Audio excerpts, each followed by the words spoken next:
Meu nome é Alexandre Basilenses, eu sou conselheiro do Conselho Regional de Psicologia, nesse treino que começa agora.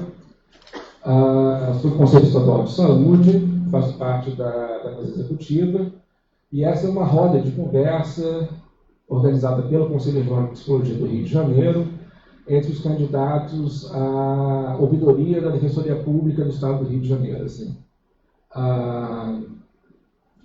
É uma instituição importante, ainda pouco conhecida da comunidade pelos seus aspectos democratizantes em relação ao aparato judiciário. A ideia é uma coisa informal, né? Para que a comunidade possa ter acesso, e os psicólogos. O que a gente imaginou? Um tempo de cerca de 20 minutos para cada um deles, e aí a gente abre para o público e para eles mesmos, se quiserem fazer perguntas e exercícios. Vamos começar com a Patrícia. Patrícia se apresenta, fala um pouco de vocês.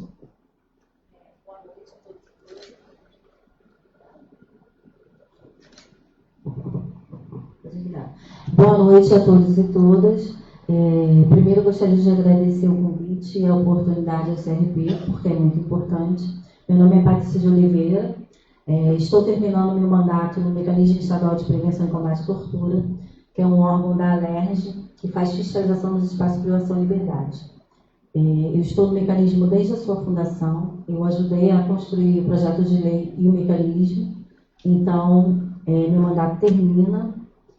E conversando com vários companheiros, familiares, né?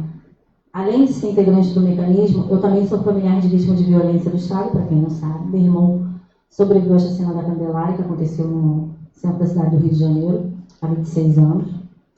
E desde 1995 que eu sou uma militante de direitos humanos.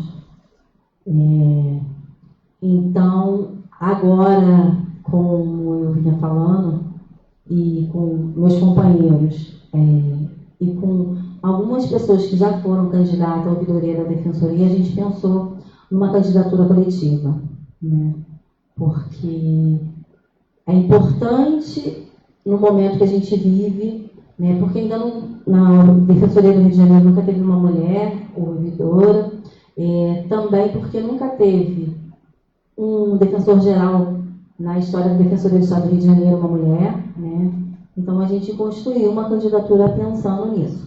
Também gostaria de deixar claro e aproveitar essa oportunidade, né, que essa eleição para a ouvidoria, essa campanha, né, assim, nos coloca num momento, às vezes, ruim, né? Assim, gosto do Guilherme, adoro o Guilherme, então, assim, não é uma guerra, não é uma candidatura, não é um contra o outro, né? Então, isso eu gostaria de deixar bem claro, né? Eu não conheço o Reinaldo há muito tempo, mas também é a mesma coisa em relação a ele, né? Importante dizer que é uma lista tríplice e quem chegar à lista, os 3 candidatos, quem chegar ao cargo de ouvidor vai ter uma responsabilidade muito grande, né? Então, assim, é importante quem vencer ter isso, que não é uma guerra, é uma campanha, é uma oportunidade e a gente aprende para melhorar, né? Então, assim, eu tenho algumas propostas para a ouvidoria. Primeiro, também eu queria dizer que reconhecer o trabalho que o Pedro fez, porque o Pedro foi o primeiro ouvidor, então isso também é importante, né? Eu, particularmente, conheço o Pedro há muito tempo, né? Então, assim, é importante o momento que ele teve na ouvidoria da Defensoria, né? Várias coisas que ele fez, a implementação do circuito de favelas da ouvidoria da Defensoria, isso é muito importante, né? E também uma das minhas propostas é dar continuidade, né? Porque muitas das vezes, quando uma pessoa entra, né, num cargo público, ela acaba tirando aquilo que o outro fez, né? Então é importante, sim, dar continuidade nas coisas que o Pedro fez na ouvidoria da Defensoria, porque a gente está vivendo um momento de retrocesso, a gente tem que dar continuidade e reforçar isso, né? Então, isso que eu queria falar. Quando me veio essa possibilidade da ouvidoria, a gente pensou em algumas coisas, porque a Defensoria do Rio de Janeiro é a defensoria mais antiga do Brasil, a Defensoria do Rio de Janeiro, ela é muito conhecida. Então, isso também... E o Rio de Janeiro sempre é exemplo para outros estados. Rio de Janeiro e São Paulo sempre aparece na mídia, sempre aparecem as coisas, outros estados não. São Paulo teve uma ouvidoria, teve uma ouvidora, que foi a Luciana Zafalon, a primeira ouvidora, que trouxe muito debate da ouvidoria para o estado do Rio de Janeiro. Então, isso também é importante. Eu mesmo participei das primeiras reuniões que possibilitaram a construção de uma ouvidoria no estado do Rio de Janeiro, tem algum tempo, foi 2009.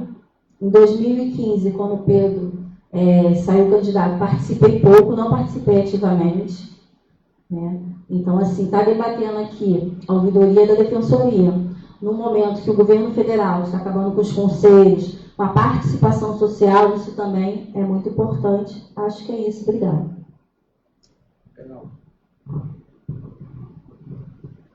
Boa noite a todos. Quero dizer que é uma honra estar aqui nessa casa, no Conselho Regional de Psicologia. Meu nome é Reinaldo, sou funcionário público há 37 anos, já estou dando adeus à máquina pública, recomeçando outras atividades. Atualmente estou conselheiro do Conselho Estadual Indígena, né, representando o bem viver dos povos da florestas, e não só indígenas, mas quilombolas, ribeirinhos. É o povo que não está aqui nesse contexto urbano. No aldeamento, representando a onça. Quero dizer que meu espírito que está aqui é o espírito da onça ativa, da escuta ativa, em contraposição que os guaranis chamam de juruá. Né? Juruá é o branco. Né? E aqui a gente tem um jovem branco, mas militante, a juventude, parabéns pela juventude estar aqui presente, uma mulher negra de luta e representando os povos da floresta no momento em que há um clamor social, né? Quando se fala de participação popular, controle social, comunicação, a gente está falando de uma coisa simbólica, porque nessa minha militância, inclusive escrevi um texto agora que ainda está em revisão, que é Eu não sou índio, eu sou guarani, e a luta natural contra o Estado. Então nós estamos aqui para ser ouvidor do Estado, e meu texto fala exatamente uma contraposição. E essa contraposição, quando a gente fala de Estado democrático de direitos, garantias de direitos, voz ativa, né, participação, controle externo, controle interno, né? Na verdade, a gente não está inventando a roda já está aí. O que a gente está fazendo é se inserir nessa roda. Então, a minha contraposição é que os povos da floresta, a onça, ela tem seu direito também. Ela tem direito de circular, ela tem direito de caçar, ela tem direito de um ambiente saudável, sem mercúrio, sem depredação, né? E quando a gente está falando isso, a gente está falando de que essa posse, todos nós, indistintamente, todos nós, temos uma parcela de contribuição de destruição da natureza. Mesmo que inconsciente a gente não tenha essa coisa em mente, nós contribuímos parcialmente por essa coisa. E quando a gente fala dessa escuta ativa, a escuta da onça, a gente está falando, né, de que os povos, aqueles seres vivos que estão na floresta, eles têm voz. Então, quando a gente está falando agora dessa poluição ambiental, esse óleo aí, enfim, né, essa ganância sistemática, a desconstrução do sujeito, quer dizer, aí quando a gente está falando de sujeito, a gente está falando de academia, visão eurocêntrica do mundo, né? Aliás, a nossa posição é exatamente contrária a essa visão eurocêntrica de mundo. Nós somos africanos, nós somos indígenas, nós somos quilombolas, e nossa posição é natural contra o Estado. E quando se fala da onça, a gente está falando que não é ter hierarquia de faraó, de reis, de imperador, presidente, governador. Essas hierarquias não existem.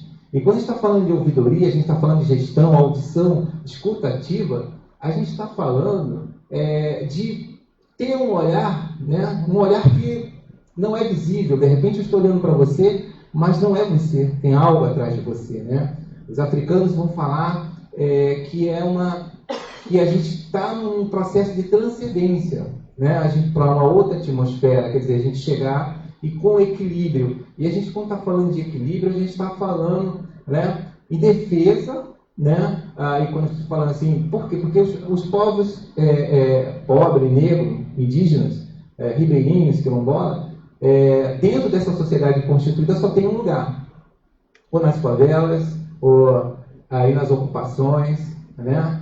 As demandas, eu tive aqui, por exemplo, aqui na ouvidoria, trabalhando no reforço escolar, aumento da escolaridade aqui com o pessoal aqui da Defensoria Pública, vim muitas vezes aqui e voltar aquela vontade de estudar, mas não, e a gente está no momento, quando se fala assim, estudar, quando a gente fala do momento e estar dentro da academia, como a gente está, dentro de uma administração pública, o nosso olhar tem que estar despossuído de vaidades, de estrutura, do formalismo, né? E como é que a gente pode operar numa estrutura formal, né? Aí chega um indivíduo, como eu vi várias vezes, população de rua, maltrapilho, né? Tem que subir, o cara nu, parcialmente vestido, e você tem que adentrar dentro de uma máquina pública. Como é que é isso, né? Então, eu vi, por exemplo, essa dinâmica aqui na ouvidoria. Eu tive uma oportunidade de participar em conferências, debates, seminários sobre população de rua. Isso me deu um outro olhar. E sobre essa questão de movimentos sociais, participação em movimentos popular, a minha formação comunitária foi na Maré. Foi na Comissão de Defesa da Maré, há muitos anos atrás, em 84, 83. Eu tinha como presidente da Nova Holanda a Eliane, que hoje é do Observatório de Redes, né? E o museu também, o do CIAG, quer dizer, ali foi a minha escola inicial de a gente visitar com dificuldades outra associação, ver as demandas, como é que a gente pode se unir, como é que a gente pode se manifestar, como é que a gente pode atuar dentro da administração pública, uniformizar os discursos, não adianta um puxar para o lado ou puxar para o outro, quer dizer, a gente tem que ter uma linha de atuação. Depois de lá eu fui participar da Amalene,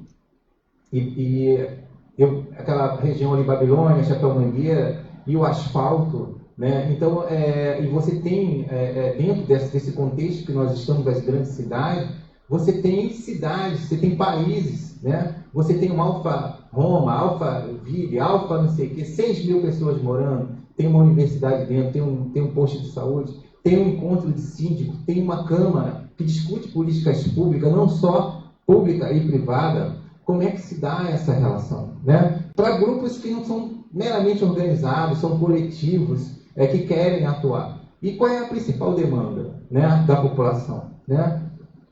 Nas cadeias só tem negros, 90% é negro e índio dentro das cadeias. Branco tem lá, também tem outras, mas o nosso povo está atrás das grades e há um discurso aí de violência, né? Há um discurso de ordem, né? E a gente está exatamente disputando um espaço novo de construção, que é essa ouvidoria, que seria uma forma desse agente externo, né, ter uma interlocução, não só na engrenagem interna. Aí você tem os canais de comunicação, que eu já passei até algumas propostas. Um é o 0800, o outro é Fale Conosco, o outro é uma audiência descentralizada, quer dizer, você tem um plantão com o ouvidor, quer dizer, e você tem as demandas que pipocam sobre várias esferas, sobre vários assuntos, né? Você chega na defensoria lá, 200, 300 pessoas, é um enxame de abelhas com demandas judiciais, né? O correto era que a gente não precisasse desse canal de interlocução, né? E aí, quando eu volto mais uma vez dessa escuta da onça, essa escuta ativa, porque há um perfeito equilíbrio em alguns povos, né? Até no convívio em relação ao seu habitat. Olha, 3 horas, ninguém janta mais, porque a onça vai passar. A gente tem que respeitar a onça. Olha, criança não pode chorar, porque a onça vai estranhar. Tem que tomar conta da criança. Olha, não pode sair por aí com roupa de juruá, porque a onça vai estranhar. Olha, eu vou sair meia-noite, está escuro, um frio. Como é que eu vou sair? A onça pode estar lá. Mas há verdadeiro equilíbrio, há verdadeiro respeito quando você conhece o outro que está do teu lado, né? Como é que é esse respeito? É você entender que em determinadas situações existe um espaço do outro. E no meu contato com os guaranis e essas visitas às aldeias que me fez repensar muita coisa, na hora que você vai sair para a mata, a onça sabe quem é você, até pelo cheiro. Ela pode indiretamente não lhe atacar, ela pode, porque existe estratégia, existe um convívio harmonioso, inclusive espiritualmente, né? Essa coisa da terra, do mar, e essa coisa bem africana, né? Bem afro-ameríndios, né? Que nós somos, né? Os primeiros povos que habitaram aqui no Rio de Janeiro foi chamado povos sambaquis, chamado Monte de Conchas, já vieram com experiência de agricultura, alimento, né? Então, o alimento que, na verdade, eu venho para essa ouvidoria, que até foi uma surpresa, assim, a gente traz uma bagagem de movimento social, militância de movimento social, e eu entendo que nós não vamos mudar a roda. O que nós podemos, pós-eleição, continuar a nos encontrar, trocar ideias, ver como é que capacitar, sugerir capacitação, inclusive de outras pessoas, ampliar o leque da sociedade civil aqui representada, trazer os jovens, trazer as mulheres, trazer as minorias para discutir políticas públicas, né? Então você já tem um espírito, né, de debater políticas públicas, desarmado, aberto, com uma escuta ativa, entendendo que esse povo que está aí do lado de fora, esse povo clama por justiça, por reconhecimento. Aí eu estou falando de várias questões que estão na ordem do dia. A nível nacional, nós temos uma coisa chamada marco-temporal. Quando se briga por direitos, conquista de direitos, está falando o seguinte: o discurso do sistema, dos brancos, é de que quem não está no território, até a Constituição de 88, não tem direito de reivindicar nada. Lugar nenhum. Um Brasil tão imenso como esse. E os conflitos estão aí. Assassinatos, morte, né? E sempre a cara do negro, a cara do indígena, né? Das comunidades pobres, né? Não é questão de ser branco ou não ser branco, mas é questão de ter... e outra coisa, não é a natureza de apropriação de bens, acúmulo de capital, formalidade jurídica, burguês. É uma instituição burguesa, realmente, né? Mas como é que se dá esse refluxo de informação, né? Então, não quero me alongar, mas dizer que me sinto gratificado, e até porque nós concorremos a uma lista tríplice. Então, uma lista tríplice quer dizer que nós não somos candidatos de si mesmo, né? Poderia ter 10 candidatos, 15 candidatos, mas apareceram 3. E eu acho que nós estamos bem servidos. Temos uma mulher negra, militante do movimento popular, temos um jovem aí na militância, e temos uma pessoa que hoje atua, né?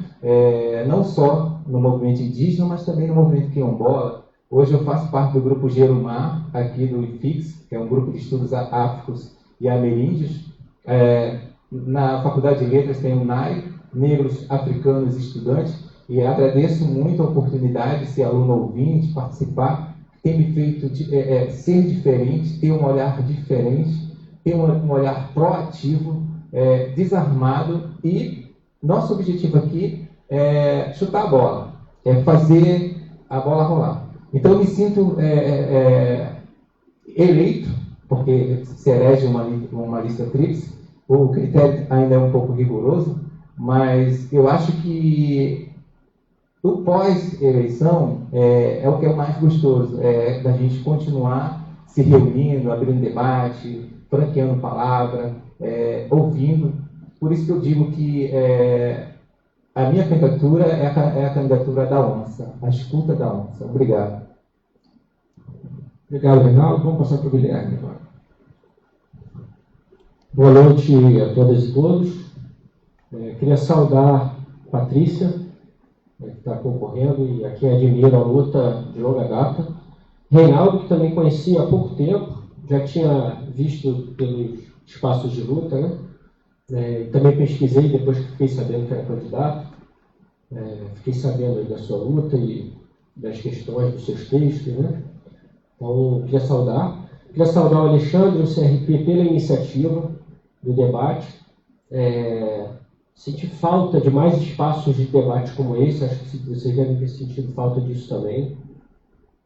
Quanto que é importante debater esse processo, trocar propostas, ideias sobre isso, ouvir também, é o cargo de ouvidoria, né, que nós estamos concorrendo, e a falta de debate, às vezes, é a falta dessa escuta durante a campanha.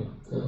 Então, parabenizar aí o CRP por isso, e que bom que estão fazendo a transmissão, quer dizer, pensaram em socializar para além da sala, para que o debate possa ser acessível para além da categoria, para além de quem pôde estar aqui às 18 horas, que a gente sabe que é um horário ingrato para o trabalho como ele é hoje, né?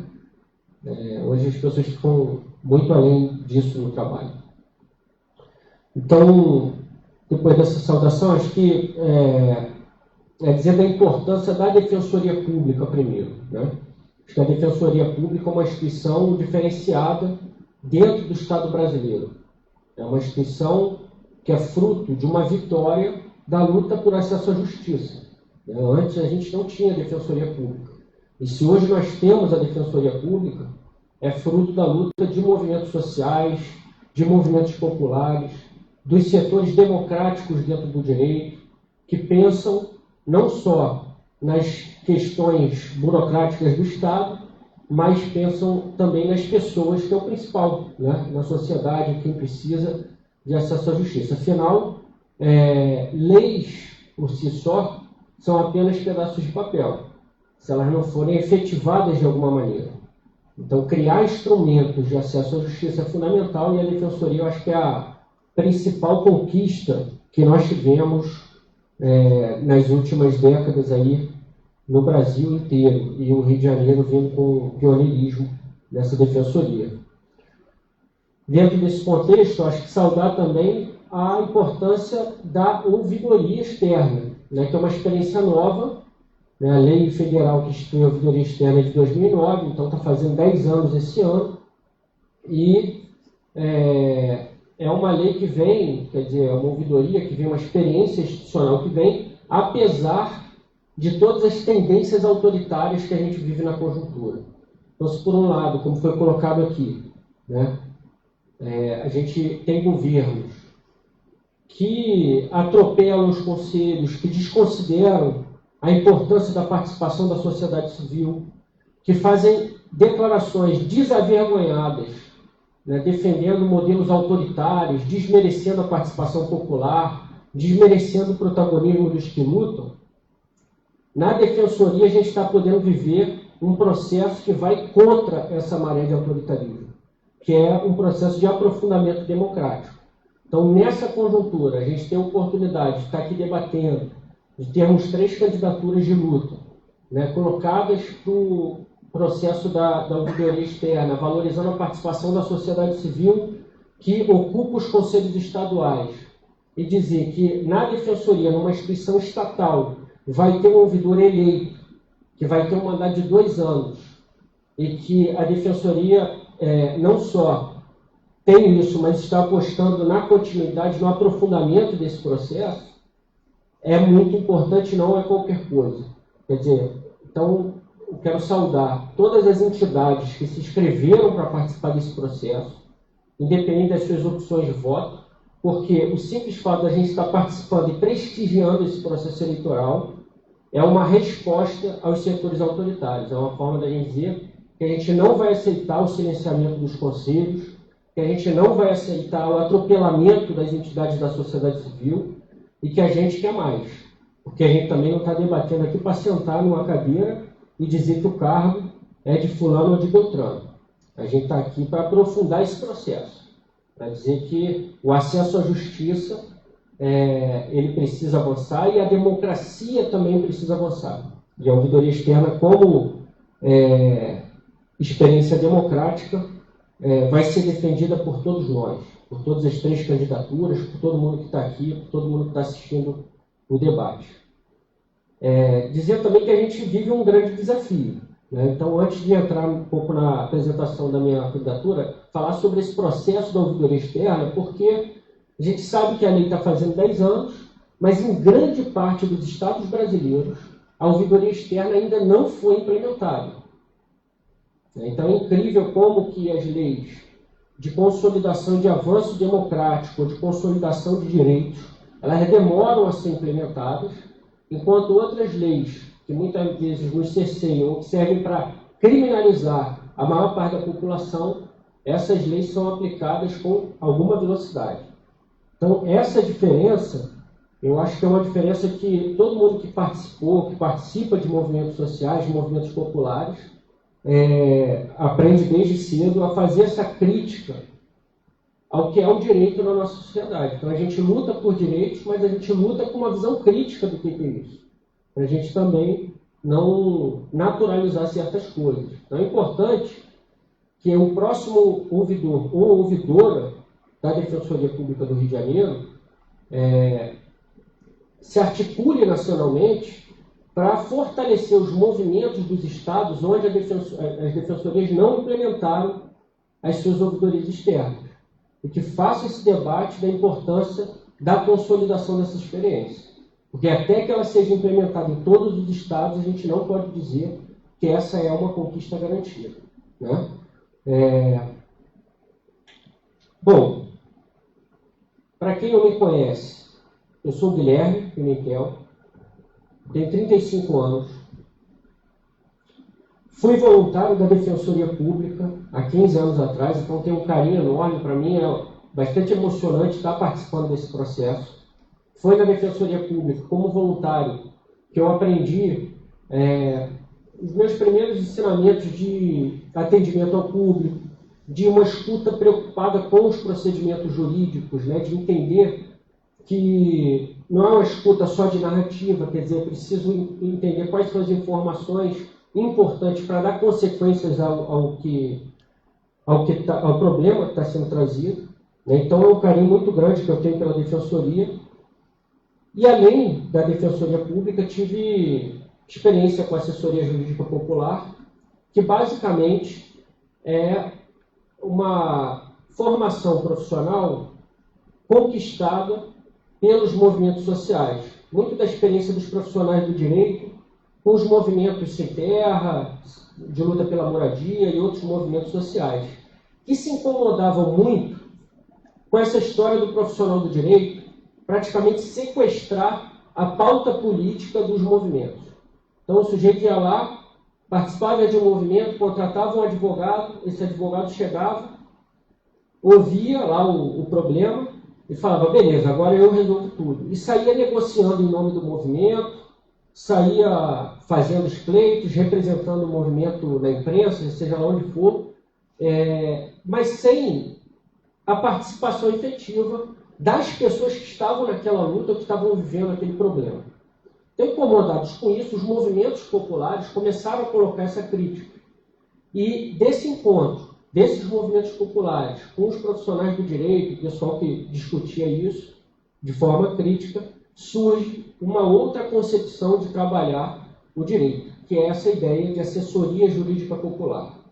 Então, essa experiência para mim foi muito marcante durante a minha formação, e eu diria, inclusive, que se não fosse essa experiência, eu não teria nem me formado em direito, pelas decepções que tive com a formação clássica pura, né? Então, saudar também os movimentos sociais, os movimentos populares, pela importância que tiveram para a minha trajetória, para eu estar aqui hoje,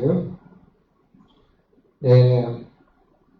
Dizer também que outra experiência que para mim foi muito marcante, né, dentro dessa ideia, foi a experiência de ter trabalhado na Comissão de Direitos Humanos da LERJ, né, com atendimento ao público. Foi durante esse período, inclusive, que eu conheço Patrícia e a sua luta, a luta dos familiares de vítimas por violência, e que aperfeiçoou um pouco do que eu tinha aprendido anteriormente com os movimentos sociais, com os movimentos populares, com a Defensoria Pública, em termos de atendimento ao público. Então, por lá eu fiquei durante 6 anos na LERJ, trabalhando com, desde casos individuais até acompanhamento de violações em geral, violações em territórios, em favelas, contra movimentos e lutas organizadas. Participei da elaboração de projetos de lei e, principalmente, participei das articulações institucionais, ou seja, envolvimento de outros órgãos, de órgãos públicos os mais diversos, secretarias, envolvimento de órgãos de justiça, na solução de determinados problemas trazidos, seja por movimento social organizado, por sociedade civil ou por cidadãos que vinham trazendo seus problemas. Essa experiência, em especial, da articulação institucional, de tentar buscar saídas, e desse trabalho no ambiente legislativo, que é um ambiente de fiscalização do Poder Executivo, foi muito importante para reforçar uma coisa que eu já tinha na minha formação, mas que ganhou corpo, ganhou muita importância para mim, que é a ideia que eu trago nessa candidatura, reforço, mas que é uma ideia antiga, que os mais antigos passaram para nós, de que acesso à justiça não pode se resumir ao acesso ao judiciário. Quando a gente resume acesso à justiça ao acesso ao judiciário, a gente comete um erro gravíssimo. E aí isso aumenta a importância da próxima gestão da ouvidoria. Porque a Defensoria Pública, a gente sabe, é um órgão de justiça. Mas a gente sabe também que, muitas vezes, quando um problema chega no Poder Judiciário, ou ele já está perdido, ou ele já está de difícil resolução. E mesmo que ele venha a ser resolvido, ele vai demorar um tempo muito grande para chegar a uma solução e vai gastar muito dinheiro, porque a gente sabe também que a justiça é cara, ela não é barata. Né? Principalmente com essa hiperindividualização dos problemas. Né? Então o problema vem e vai ser tratado ali como o problema do João, o problema da Maria, o problema do fulano do ciclano. Então, entender o acesso à justiça, que é a principal missão da Defensoria, como algo que vai para muito além do acesso ao judiciário, é fundamental para a gente entender o tamanho da relevância e da importância dessa eleição da ouvidoria e do papel que vai ter a próxima gestão. Também a Comissão de Direitos Humanos foi responsável pela organização de mutirões de atendimento em favelas, que a gente chamava de Ocupa Direitos Humanos, né, que foi formulado principalmente no final de 2013, que aí já é uma outra pegada, quer dizer, uma ideia de que, mesmo os processos precisam, né, os problemas que precisam ser tratados com alguma abertura de procedimento, de processo, o ideal é que eles sejam feitos de maneira cada vez mais coletiva. Isso é um outro problema que nós vemos na justiça. A justiça reproduz muito essa hiperindividualização, quando muitas vezes pode coletivizar mais, pode tratar a coisa de uma maneira mais ampla. E através do Ocupa Direitos Humanos, a gente formou mais de 200 voluntários, a maioria jovens, mas não só jovens, que puderam auxiliar o trabalho da Comissão de Direitos Humanos, fazendo visitas em favelas e periferias, e anotando os problemas, escutando a população e tentando dar um encaminhamento mais coletivo possível nos procedimentos de resolução dessas injustiças. Né?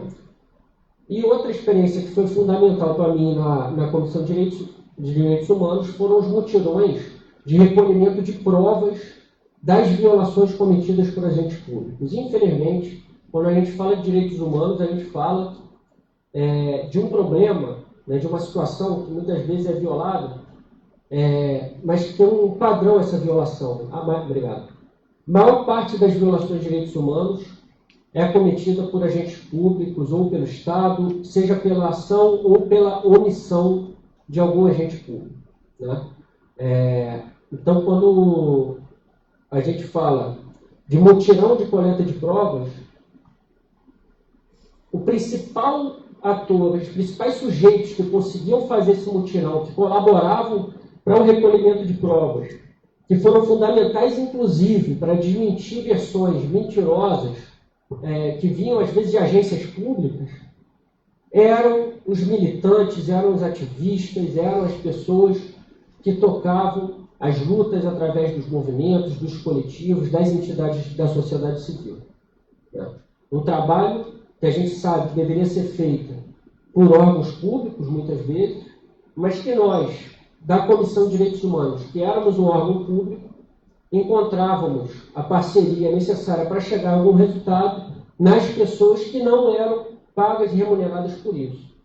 Então, dessa visão e dessa experiência desses mutirões, na época a gente pegava, caçava, ficava ligando para as pessoas, enfim, Teve um caso emblemático que foi do Bruno Teles, né? Não sei se vocês estão lembrados, que foi preso, acusado de portar coquetel Molotov, e depois uma série de vídeos de pessoas que nem se conheciam foram sendo encontrados e foram sendo encaixados e conseguiram mostrar que ele não chegou com a mochila que foi atribuída a ele e que aquela mochila chegou com outro cara que depois foi identificado como um agente público.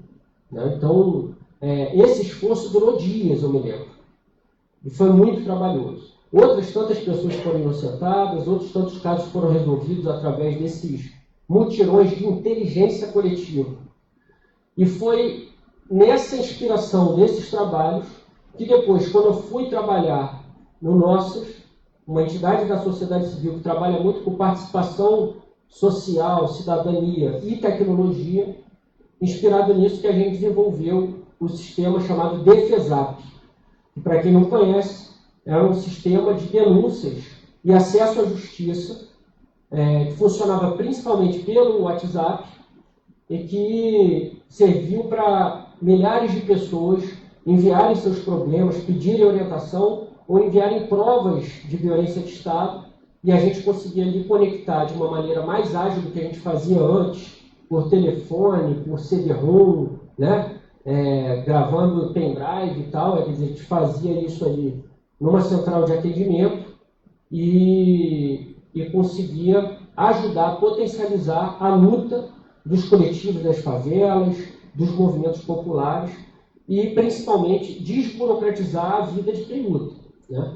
Um problema muito grande para quem luta hoje por direitos humanos é lidar com a questão da burocracia. Né? Então, o sujeito vai denunciar uma violação, ele tem que enfrentar o medo, ele tem que enfrentar o chá de cadeira, o tempo que ele gasta nas instituições, ele tem que enfrentar uma linguagem burocrática que muitas vezes afasta ele não vai entender nada, ou vai se sentir intimidado com aquilo, e o órgão que deveria acolher ele, muitas vezes é um órgão que vai afastar ele por todas essas dificuldades.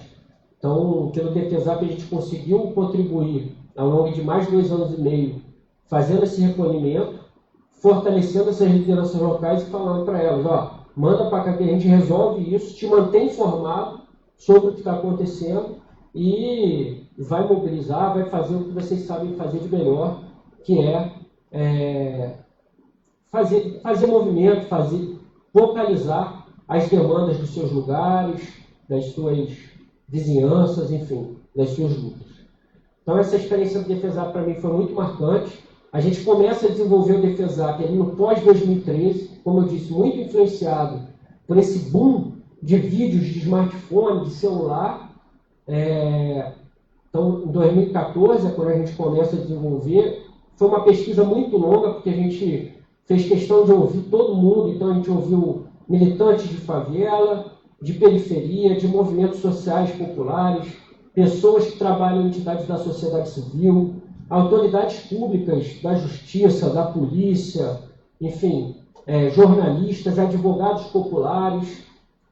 E a partir de toda essa escuta que a gente desenvolve a nossa metodologia de trabalho. Em 2016 a gente lança o Defesap e ao longo de mais de 2 anos e meio a gente orientou mais de 1.000 pessoas que tinham dúvidas sobre direitos, sobre a quem recorrer, e documentou 246 casos de violência de Estado com provas em vídeo, encaminhou esses casos para os órgãos públicos, ajudando aí a abrir investigações, a gerar responsabilização de agentes públicos, ações de indenização que até hoje tramitam, né? É um problema da justiça lenta, mas também medidas administrativas e, o que mais me orgulha, a absolvição de pessoas que estavam sendo injustamente incriminadas. Então, é a partir dessa experiência, e aí, só para falar aí, o que aconteceu com o Defesap, né? Eu falei tanto. O Defesap, em janeiro desse ano, finalizou suas operações por falta de verba. A gente tentou buscar financiamento, não conseguiu, e é um tipo de operação que não tem como continuar de maneira artesanal, pelos riscos que envolve, a conjuntura endurecendo, e seria irresponsável da nossa maneira não ter uma estrutura para garantir, inclusive, a segurança das pessoas que nos procurassem. Então, a gente suspendeu os serviços e, enfim, estão terminando uma sistematização disso para que possa ser replicado em espaços que tenham como manter esse tipo de operação. Agora, para concluir, é a partir dessa experiência que eu me candidato à ouvidoria, né, com muito respeito aos demais candidatos, respeito e admiração pelas lutas que trazem, que representam. Para quem quiser conhecer mais, eu fiz um site apresentando as principais propostas, enfim, bit.ly/Guilherme Ouvidor, bit.ly é B de bola I, T de tatu, ponto, L de lado, Y/Guilherme Ouvidor. Tá? Ali tem as principais propostas, tem um resumo da minha trajetória, alguns apoiadores e um canal de diálogo para quem quiser mandar críticas, sugestões, apoios, enfim, ter esse canal direto. Então, é isso a minha apresentação. Vamos abrir agora para o auditório. Quem quer fazer perguntas para os candidatos?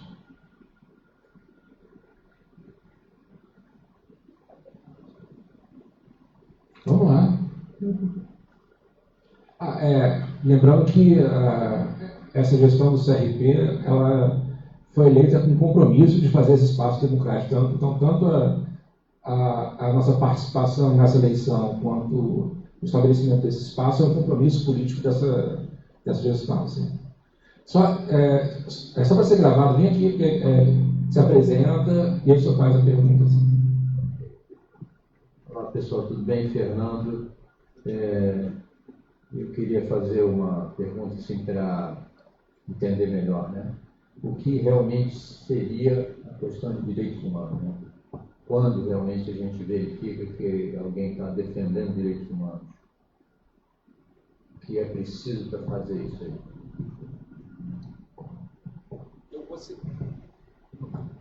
Alô? Eu sigo o contrário agora do início, tá bom? Bom, direitos humanos, a definição ela é muito longa, porque é discutível, né, a definição histórica. Mas, basicamente, direitos humanos são os direitos que qualquer ser humano tem, ou deveria ter, respeitado, pelo simples fato de ser um humano, né? De ser uma pessoa como nós. Então, são direitos que não se tolera que sejam desrespeitados, independente de quem seja. Pode ser o pior dos criminosos ou a mais santa das santas, todos têm direitos humanos. Né? Há uma leitura crítica sobre isso. Por quê? Porque, primeiro, que os direitos humanos não são respeitados para todos. Né? A gente sabe que o respeito aos direitos humanos ele é seletivo, assim como o direito em geral é seletivo na nossa sociedade. Então, os privilegiados eles vão ter mais direitos humanos respeitados e os marginalizados vão ser desrespeitados o tempo inteiro. No Brasil, né, a gente tem aí um desrespeito sistemático, principalmente à juventude negra, das favelas, das periferias.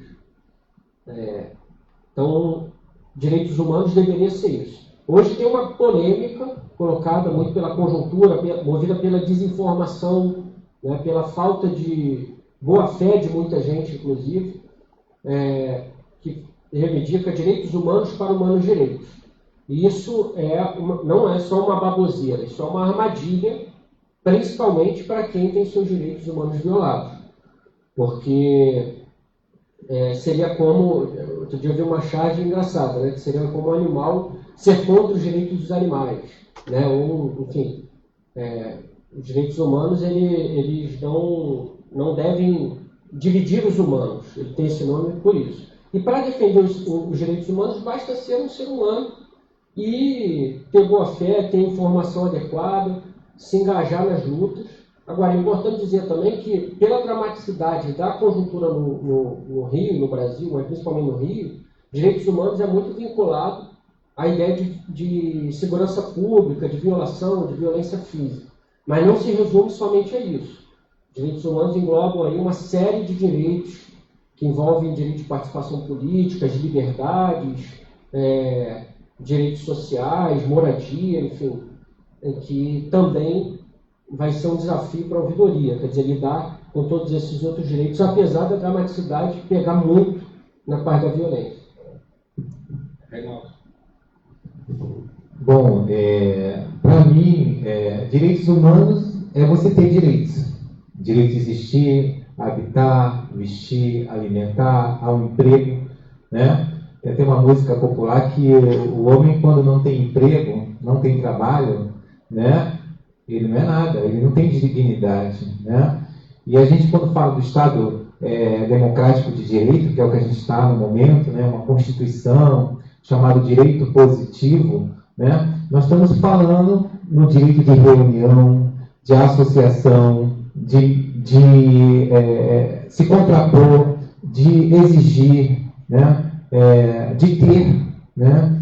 E essa coisa de ter, ser, é uma coisa que ultrapassa a questão dos direitos humanos a um código, a um direito codificado, que é a Constituição, né? Então, os direitos humanos estão além do que está escrito. E quando eu falo além do que está escrito, que quando a gente está aqui no asfalto, a gente está na cidade, o discurso aqui o Guarani vai dizer que o Juruá só acredita no que está escrito na casca da árvore. Isso Davi Copenhaura vai falar também. Outros povos da floresta, quilombola, vai dizer, não acredito no que tudo que está escrito.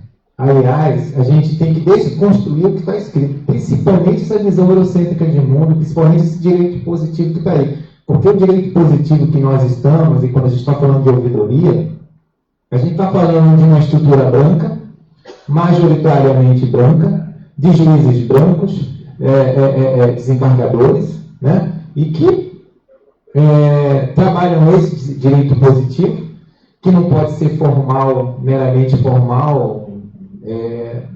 Digamos, ninguém pode dizer que não conhece a lei. Está lá positivado, está escrito isso. Então, se você olhou na rua pela necessidade, você está cometendo um crime, mas é um estado de necessidade. Então, essa linha tênue do que é direito, do que não é muito complicado. E eu falo, em relação ao direito positivo, em questão de direitos humanos, em contraposição, um argumento do que o Bruce Albert escreveu a mão do Davi Copenhaur, e que eles falaram o seguinte: o livro foi escrito na casca da árvore a mando do Chapiri. Vocês sabem o que é o Chapiri? O Chapiri é o encantado da floresta. E sabe o que eles falaram em relação aos direitos humanos? Olha, as nuvens de metal, as fumaças, vai fazer o céu cair sobre suas cabeças. O recado foi esse. E foi escrito, sabe em quê? Na casca da árvore. Porque Juruá, o branco, que está investido desse formalismo, só acredita no que está escrito. Então, o que não está escrito tem tanto valor como o que está escrito. Aí eu falo da oralidade. Nossos povos ancestrais, africanos, indígenas, quilombola, e nós estamos falando no momento em que está tendo aí uma migração de vários, inclusive nós, porque nós estamos o povo quilombola vai dizer que veio de um navio, aquele velho navio veio para cá, né? Outros povos migraram pelas florestas porque nós éramos caçadores-coletores. E o direito, sabe o que é? Voltando à teoria da onça, olha, hoje eu não posso mais andar por determinados lugares. Os quilombos, inclusive em Minas Gerais, que visitei muito, sabe como é que foi? Os negros fugiram lá das minas, se embrenharam pela mata. Com quem que ele se encontrou? Ele se encontrou com o índio. Então, dali, nessas comunas, né, em que o bem-estar não está em ter uma escrita, ao contrário, está em cultuar a planta, está em cultuar os orixás, está em cultuar seus ancestrais, E isso é saber. Não é o que está escrito por Juruá. E aconteceu um fato em relação a essa questão de direitos humanos. A Igreja Universal, até outro dia aí, assim, né? A imagem do negro era, enfim, vista como um demônio, né? Sistematicamente. E o juiz chegou a dizer que o negro não tem escrita, porque o Alcorão é escrito, a Bíblia é escrita, o negro escreveu o quê? Né? Então, interferiu sobre esse argumento. E isso é antidemocrático, isso é desrespeitoso. E tem mais, nós temos que ouvir, né? Quando fala essa escutativa, a nossa escuta não está só aqui. Eu estou falando em relação à questão do direito dos povos da floresta. Quando você morre ali, o indígena, em determinadas situações, eu cheguei, por exemplo, numa visita agora em Araponga, conversando com o Guarani, e que trabalha essa questão de cosmologia, e a gente se embreou pela mata, e só tinha mata. Ele falou: minha casa era aqui. E aí, nós aqui estamos tão preocupados em ter uma casa, construir uma casa, né?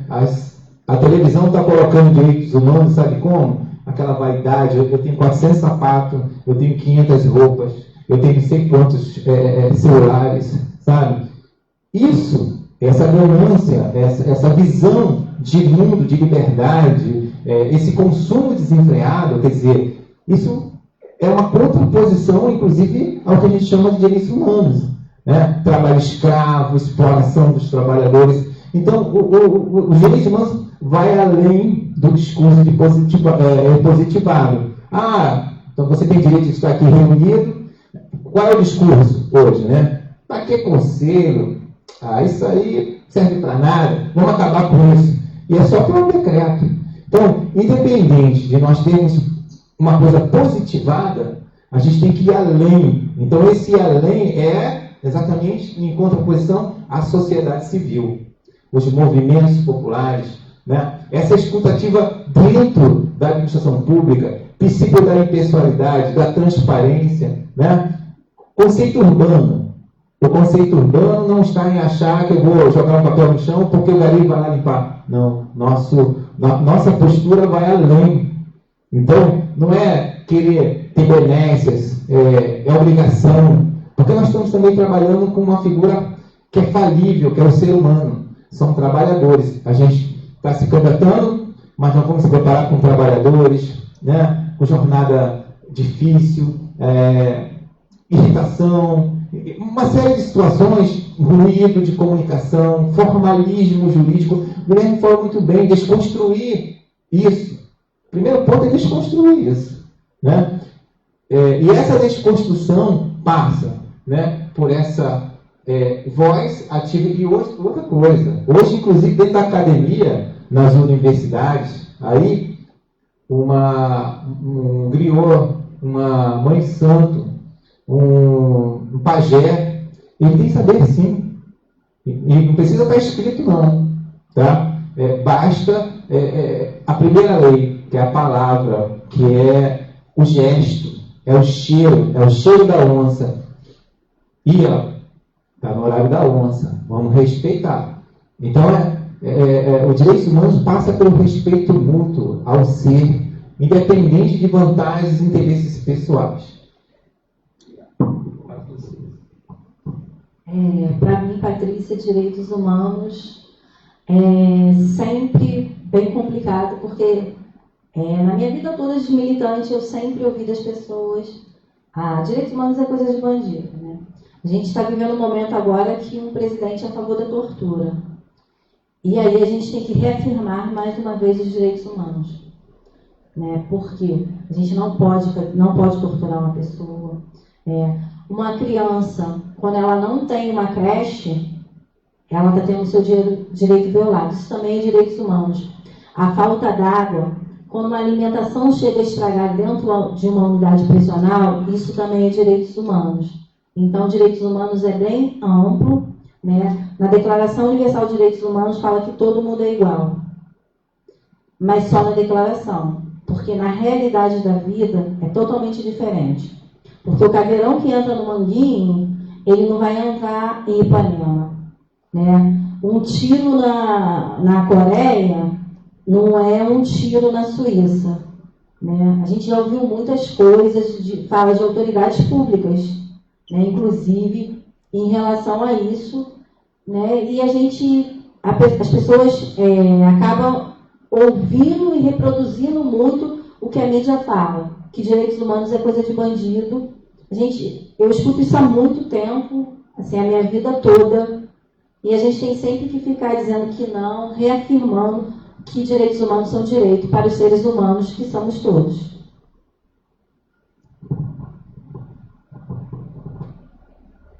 Pessoal, mais alguma? Eu só pedi que você se apresente e faz a... Vem para cá, você... Oi, boa noite. Queria agradecer a todos.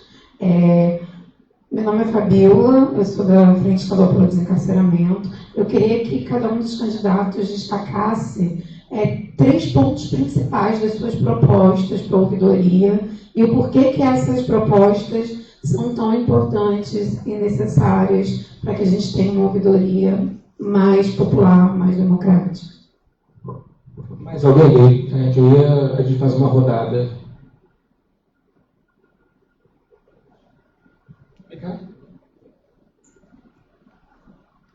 Se apresenta e faz a...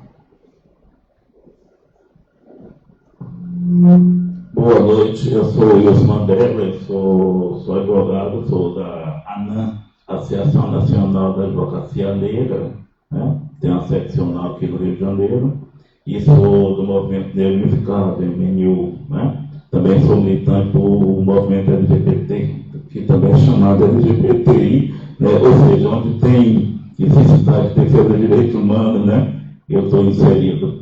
Mas assim, Brasil é o país com a segunda maior população negra do mundo, né? Após a Nigéria. O Rio de Janeiro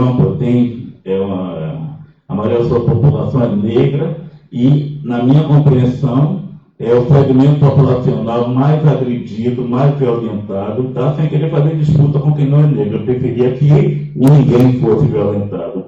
É nas comunidades, nas favelas, nos bairros periféricos, onde mais a polícia ataca, onde mais a polícia mata, onde mais os direitos humanos são violentados. Então eu queria saber assim, eu sou do MNU, sei como é que nós estamos vendo as eleições por ouvidoria, mas eu gostaria de saber como é que, vocês sabem como é que está a inserção dos diversos segmentos do movimento negro, as discussões, como é que está a relação de vocês com as entidades do movimento negro, tá bom? E as expectativas em relação ao trabalho, né, da ouvidoria, uma vez que você seja eleita ou eleitos, tá bom? Ou seja, uma relação entre ser ouvidora ou ouvidor externo da Defensoria Pública do Rio de Janeiro, né, e racismo, violência racial, né, genocídio do povo negro. Vou começar agora pela Patrícia, fazer aquela... Primeiro, que assim, as 3 propostas que eu destacaria, uma delas é dar continuidade ao circuito de favelas, mas ampliar ele para outros focos também. Criança, adolescente, né, saúde, creche, porque dentro de uma favela ou dentro de uma comunidade não existe só a violência policial. A falta de creche também é uma violência, a falta de água também é uma violência, então eu destacaria uma dessas propostas porque é a ampliação.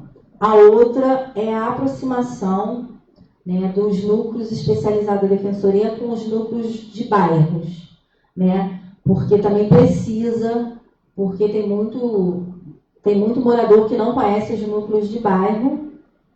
E uma outra é a aproximação do interior, né? Porque o interior é longe do Rio de Janeiro, então precisa lembrar do trabalho do interior, né? Das unidades prisionais, criança e adolescente, Por exemplo, recentemente eu estive em Itaperuna. Daqui para Itaperuna são 7 horas. Né? Então, eu destacaria essas propostas porque precisa ter uma maior ampliação dentro da ouvidoria.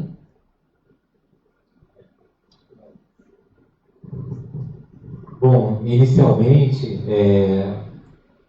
o primeiro ponto, eu acho que dessa ouvidoria, né, nós que estamos entrando, é ter uma capacitação. A gente não está mudando a roda está funcionando.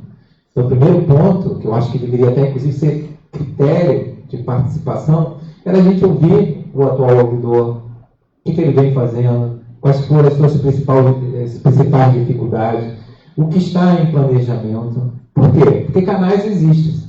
Tem o 0800, tem um atendimento que é feito normalmente, as demandas, tem o Fale Conosco, que é um canal de comunicação, tem a escuta descentralizada, pelo que eu vi no site da ouvidoria. O plantão é uma vez por semana, aqui no nível central, e nós pipocamos demandas, né, locais. Né? Nós estamos falando de um estado, e a gente está falando de uma cidade-estado. Nós estamos dentro de uma cidade-estado, chamada Rio de Janeiro, município do Rio de Janeiro, que tem uma importância grande.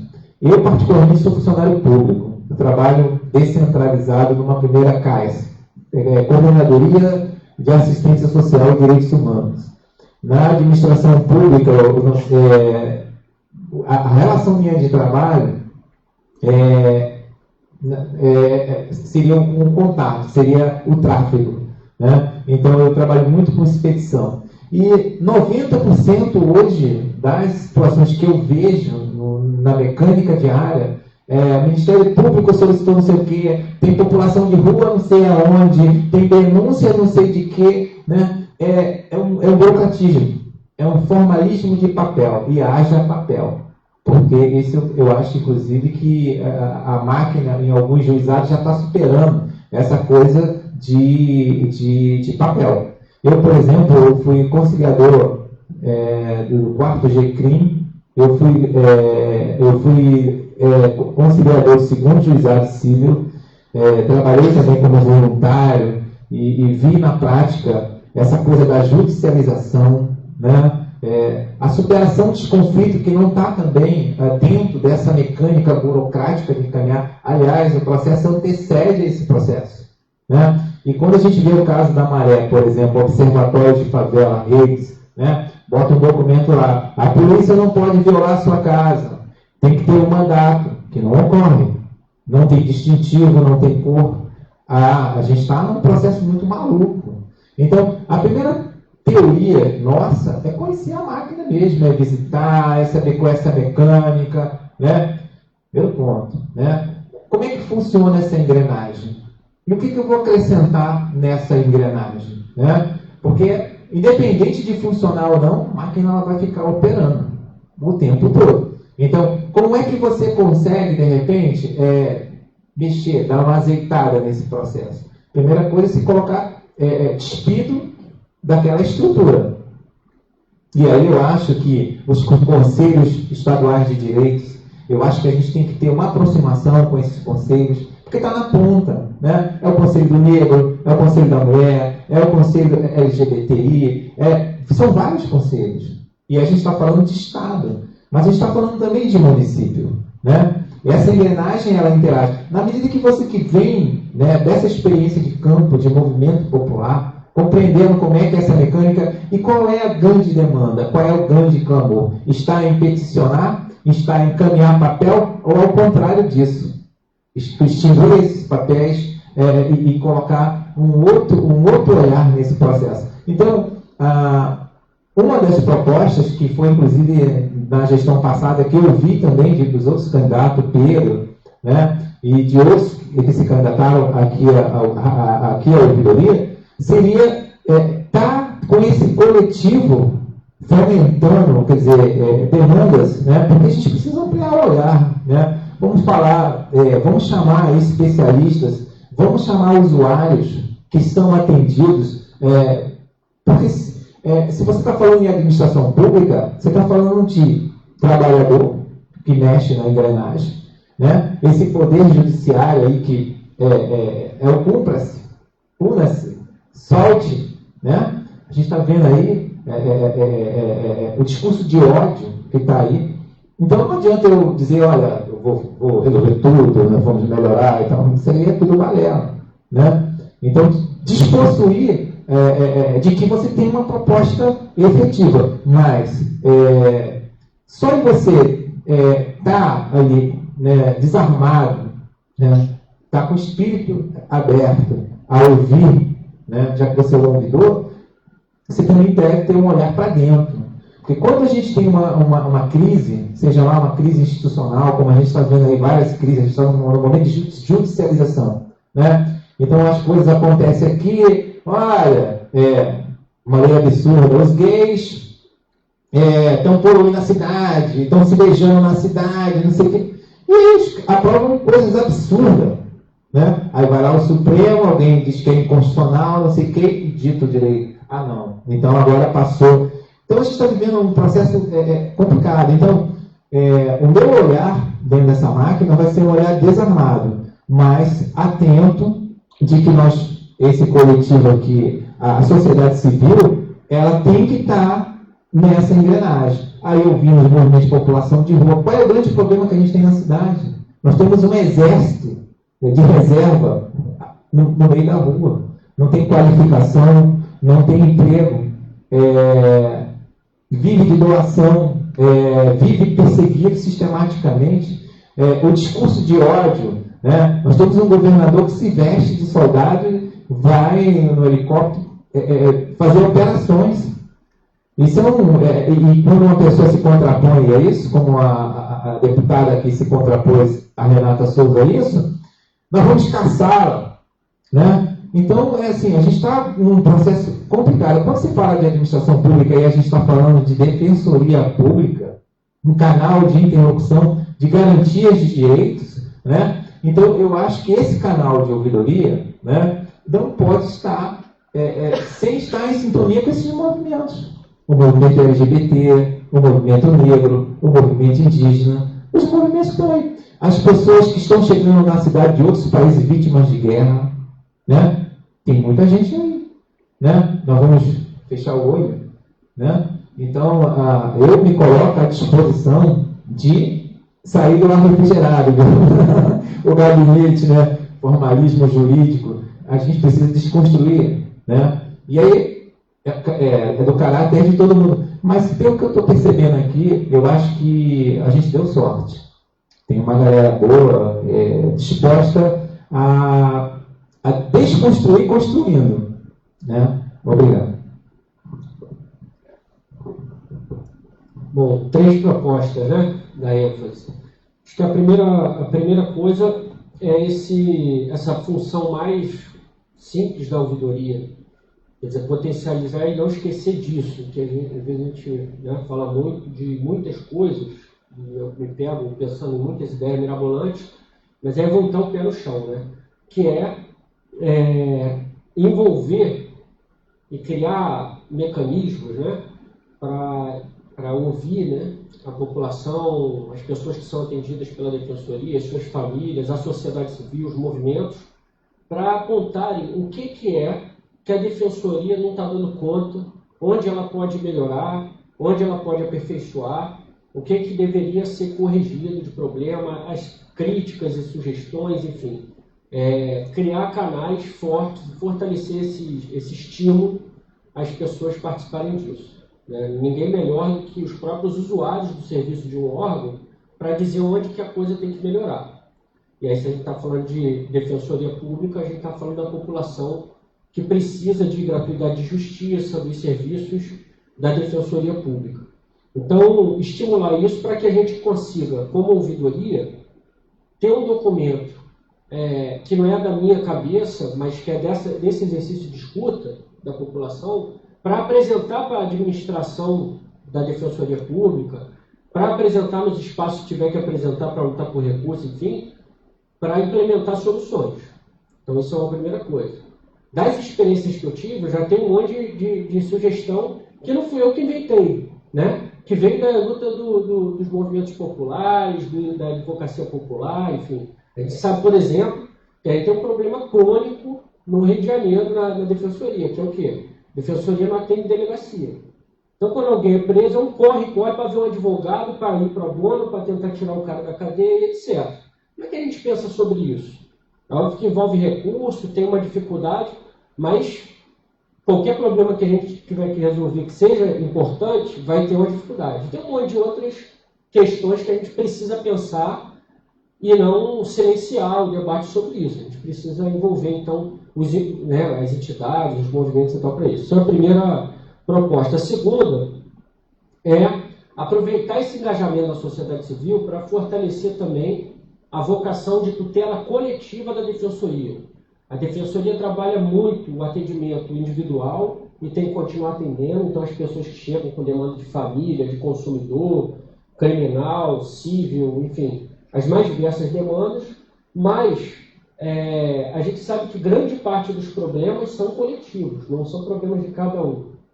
Então, como que a defensoria consegue fortalecer essa sua vocação coletiva, da tutela coletiva, das ações coletivas e tal? Eu acho que a ouvidoria vai ter um papel importante nisso, porque vai poder estimular e engajar quem pensa esses problemas na ponta, quem está vivendo as lutas e está esbarrando nos obstáculos.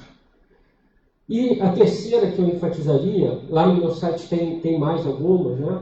Mas a terceira é que eu acho que a ouvidoria da Defensoria Pública, por ser uma experiência pioneira de ouvidoria externa no Rio de Janeiro, ela vai ter uma missão que, de certa maneira, já cumpre, e aí a gente vai ter que incrementar isso, fortalecer isso, que é de articular saídas que vão para além da institucionalidade da defensoria, que envolvam outras institucionalidades, provocar outros órgãos, né?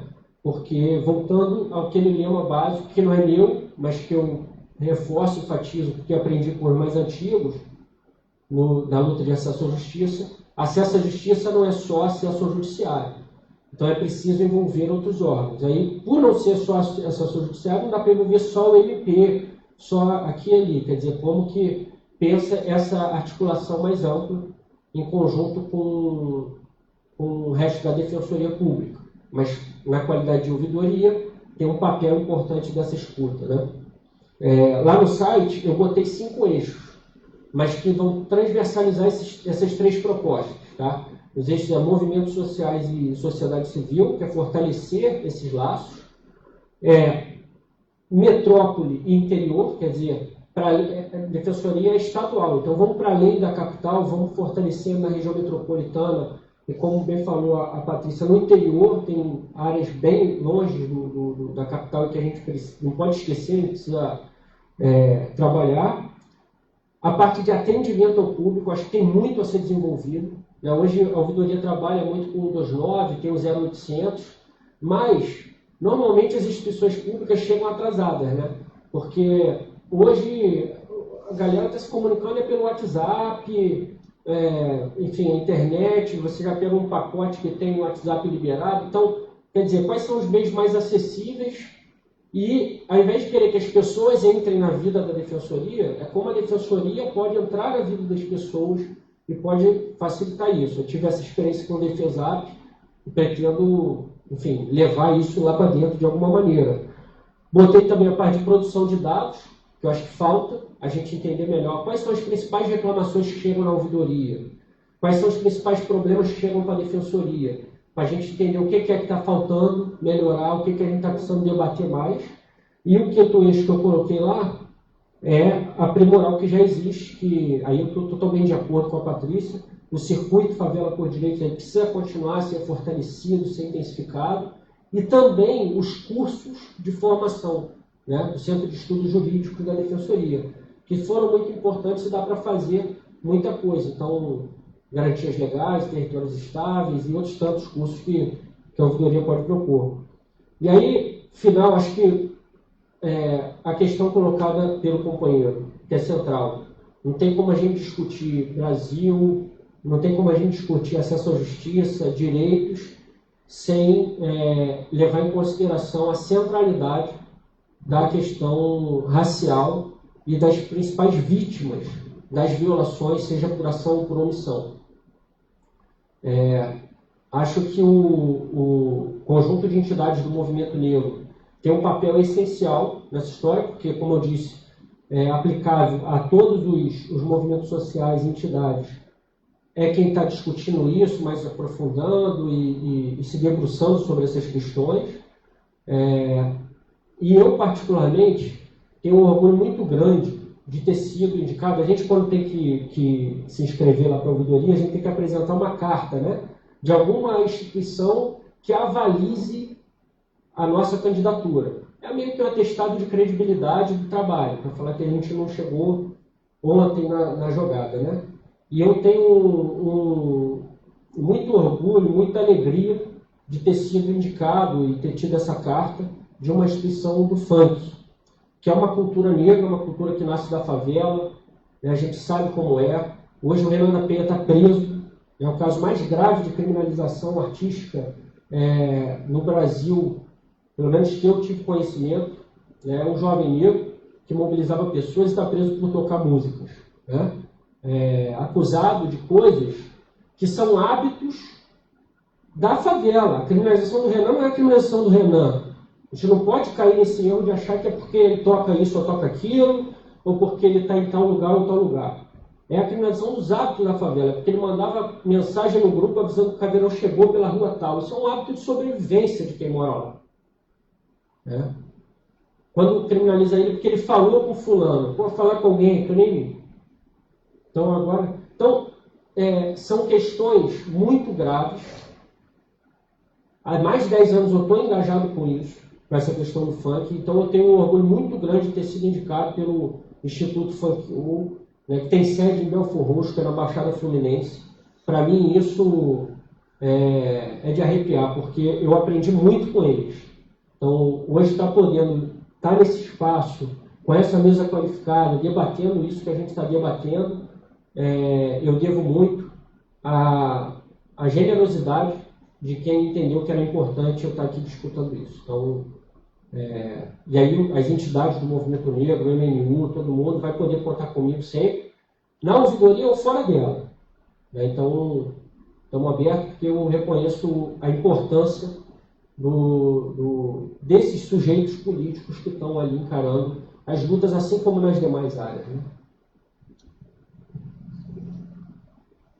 Eu achei que ia responder as 3 primeiras e depois ia... não, tá.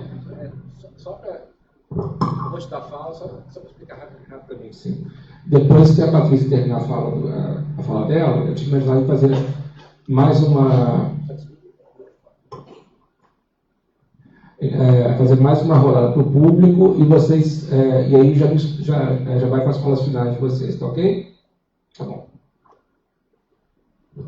Wilson, então, a minha campanha vem dialogando com algumas organizações do movimento negro, né? Movimento Negro Unificado, Fórum de Mulheres Negras do Estado do Rio de Janeiro, né? Eu tenho uma carta de apoio de várias organizações, inclusive uma das cartas de apoio que me indicou para a minha candidatura na ouvidoria foi da Vilma Reis, ex-ouvidora da Bahia, né? Então, claro que a minha candidatura é uma candidatura coletiva, então todas as organizações do movimento negro, a gente está conversando, a gente está junto, né? E é dentro da ouvidoria ou fora da ouvidoria, que é uma coisa que eu já fiz na minha vida, a minha vida toda, né? Então, assim, essa parceria, estar dialogando com esses coletivos, com essas pessoas na minha vida toda ao longo dessa minha militância. É isso.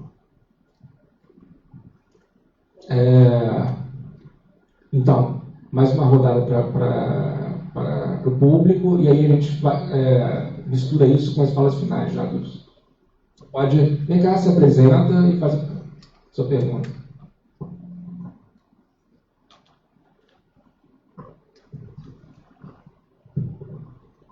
Eu sou o Luciano, o pessoal me conhece como Cuca da Rede. Eu sou familiar vítima da violência do Estado. Eu já acompanho os familiares há mais de 20 anos, mais ou menos. Os familiares com muita pressão, a gente conseguiu, pela Defensoria, fazer um núcleo de direitos humanos, né, que atendia aos familiares. Agora ele abriu, né, várias funções, né, que agora é moradia, LGBTI, tem outros, né, vários. Idoso, criança e idoso, mas há 15 anos atrás, que ele fez, né, esse ano, 15 anos, ele só atendia nós, familiares. E com muita preocupação, né, nós familiares assistimos, né, esse aumento, principalmente esse ano agora, né, do aumento, né, da violência por parte de policiais dentro das nossas comunidades.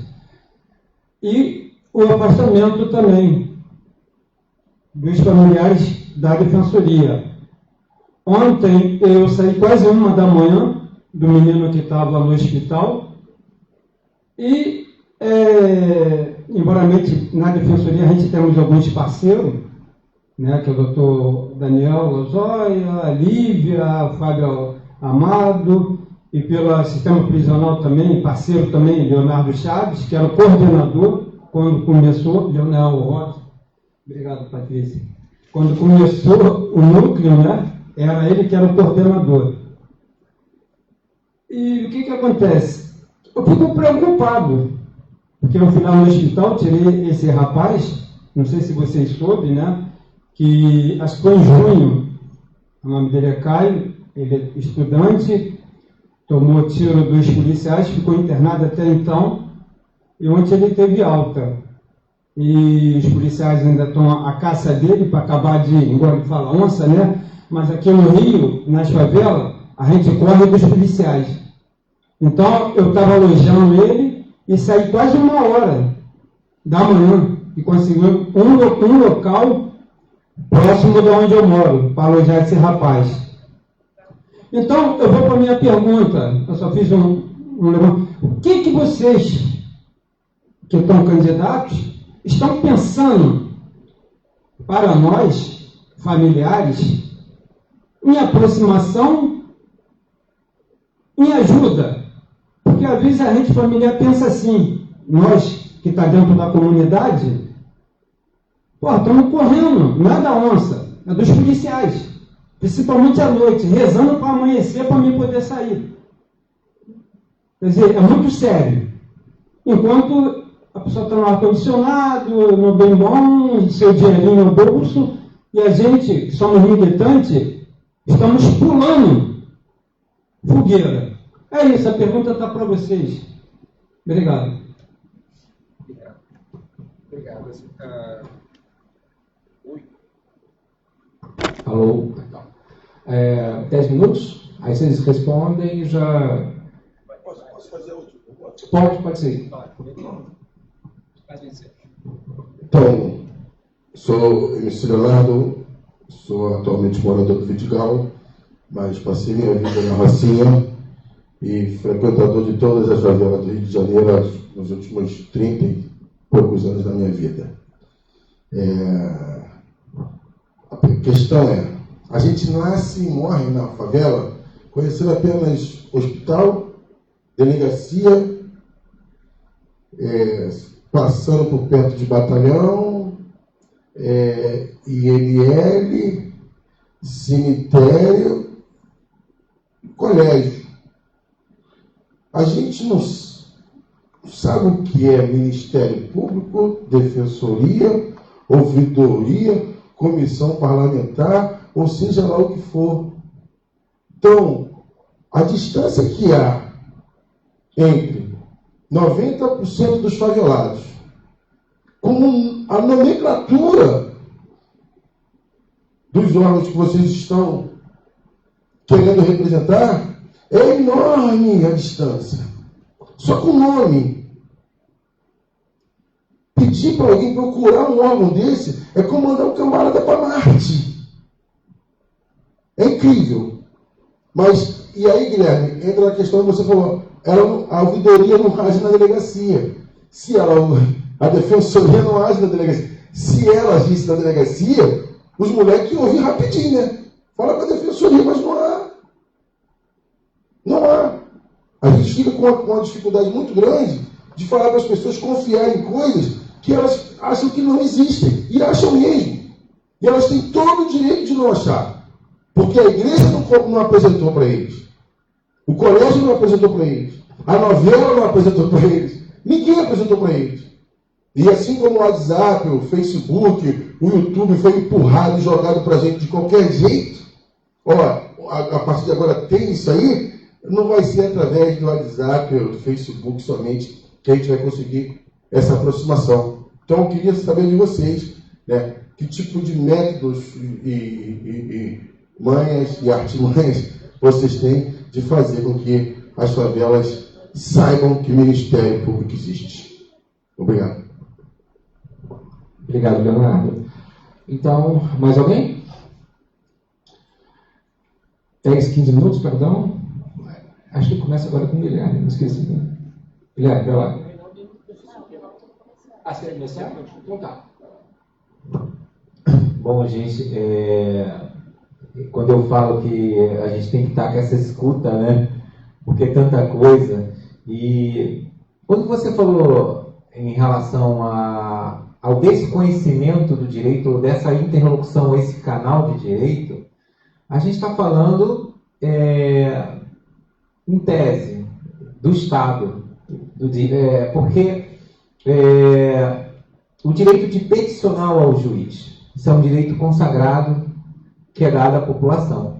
Mas tem um óbice. Vai ser gratuito, o advogado vai trabalhar gratuitamente, vai ser voluntários, advogados voluntários, que nas caminhadas, que nas passeadas, procuram criminalizar o movimento estudantil, o movimento negro, o movimento LGBT. Isso a gente consegue, a gente está vendo diariamente, né? Do outro lado, pais de famílias, organizado ou não, uma comissão de pais, uma comissão de escola, de pais e alunos, né? E eu até, inclusive, vejo que aqui nessa instituição, ouvidoria, algumas instituições que estão, inclusive, para votar, têm essas representações, né? E também é emblemático ter o movimento do funk, né? Que também é criminalizado, né? O sistema criminaliza mesmo. E aí o seguinte, o nosso grande, o X da questão da tua pergunta, ela está o seguinte: eu devo peticionar ao juiz, porque eu devo ter um advogado, eu posso fazer um habeas corpus pessoal, mandar escrito numa folha de papel de pão, olha, estou solicitando a minha soltura porque fui vítima de violência, e esse papel de pão chegar ao juiz de direito, sem você ter que escrever o código, o artigo tal, tem que ter uma peça formal, né? E aí a grande jogada está no seguinte, a grande jogada não está escrito, é o que não está codificado. E aí é importante essa militância do Guilherme, da Patrícia, dentro desse Estado. Conhecer essas mecânicas, essas engrenagens. Por quê?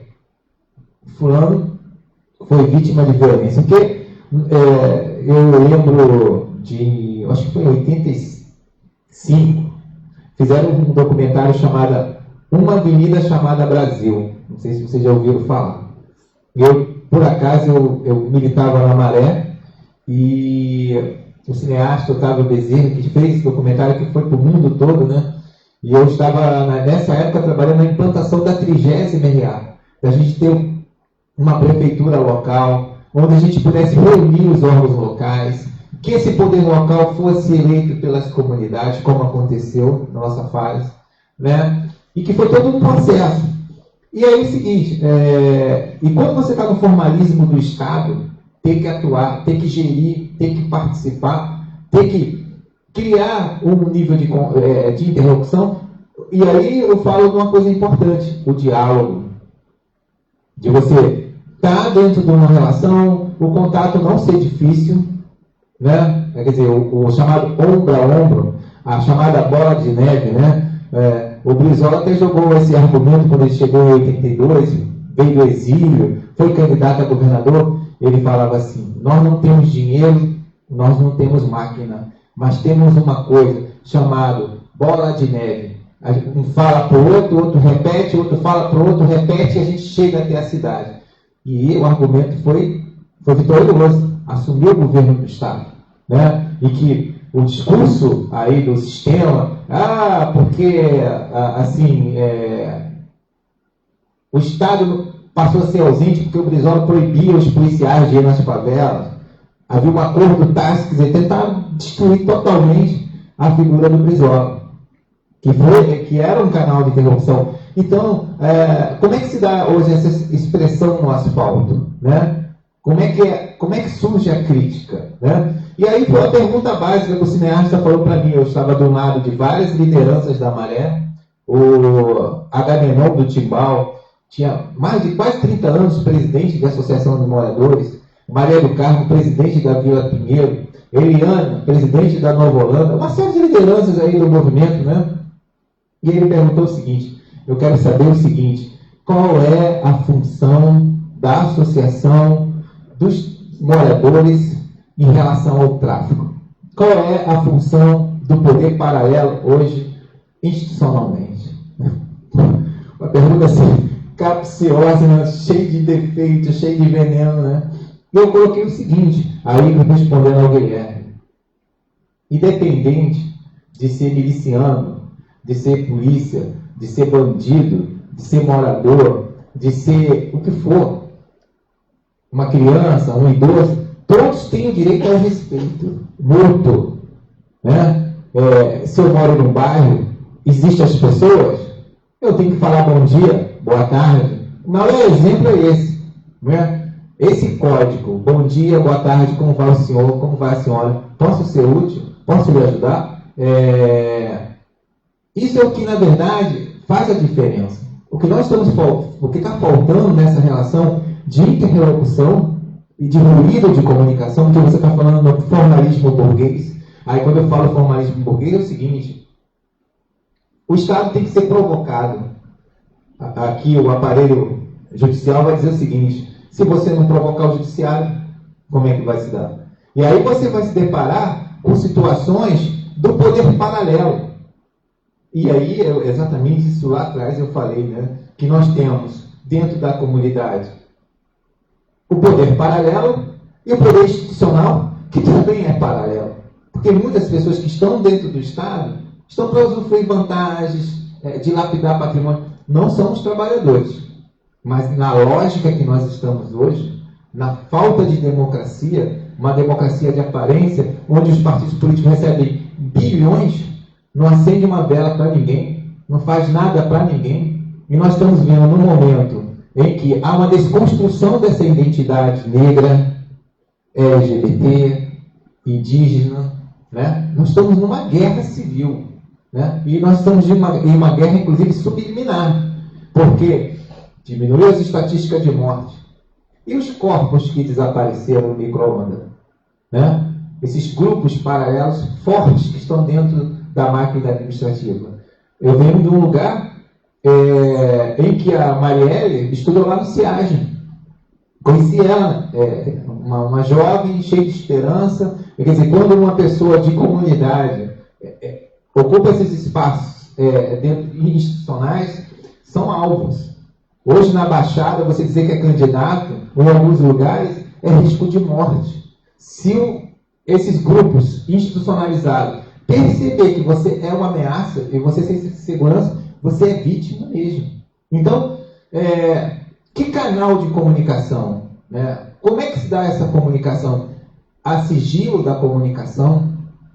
É confiável essa comunicação? Essa comunicação tem que ser escrita? Tem que ser dito onde é o lugar onde está a vítima de violência? Há um amparo para quem são vítimas de violência? As pessoas que são voluntárias, construir uma proposta de uma escuta ativa, de ajuda, elas têm algum nível de proteção? Ela conta com apoio institucional? Como é que está se dando esse apoio institucional? Né? Olha, cuidado com as ONGs, eles que estão desmatando. O discurso oficial. eles estão preocupados aí, a gente não está preocupado com índio nem com árvore, não. A gente está preocupado com minério. Então, são argumentos, assim, e para poder eu dar uma aparência, eu pinto um negro do meu lado e pinto uma negra do lado ou um negro. Então, eu tenho a sociedade brasileira representada. E o argumento é o quê? O argumento do ódio, né? Da expropriação, do acúmulo de bens desenfreados. Então, essa escuta que, por algum acaso, a gente não tenha, mas a gente está com a possibilidade de construir essa escuta, é o que a gente está fazendo agora, né? Ter um espaço da gente se proteger, inclusive, proteger a fonte, né? E a gente está vendo aí o que é proteção à fonte. A gente está vendo esse intercept aí, né? Que há um dirigismo estatal, né? Há uma burocracia branca dentro dessas estruturas judiciais. Sabe por quê? Porque a reparação não foi dada para o negro, não foi dada para os indígenas. Então, nós temos um órgão eminentemente branco. Nós temos uma estrutura branca judicial e nós precisamos pintá-la. Os negros precisam estar representados, ou por cotas, mas tem que estar representado dentro desse aparelho judiciário. Que não dá. Hoje você chega numa universidade, como eu chego lá no INFIX, eu vejo negros. Eu chego lá na Faculdade de Letras, hoje eu vejo negros. Eu chego lá em Viçosa, eu fui fazer educação do campo lá, eu vi negros quilombola, 90% majoritariamente negros e indígenas. Então, como é que você tem uma estrutura eminentemente branca, com práticas viciadas, com formalismo jurídico, né? Como você consegue desconstruir construindo? Eu acho que a primeira coisa é a aproximação. A gente tem que ter uma forma desburocratizada de comunicação, né? Você faz parte de um coletivo de pais, eu não estou ao seu lado, mas eu tenho que ter alguns canais confiáveis, né? E que a gente possa chegar a um defensor e falar, olha, doutor, há forte violação de direitos humanos. Eu estou, por exemplo, aqui com uma amiga que não veio hoje, que é Índia Maré.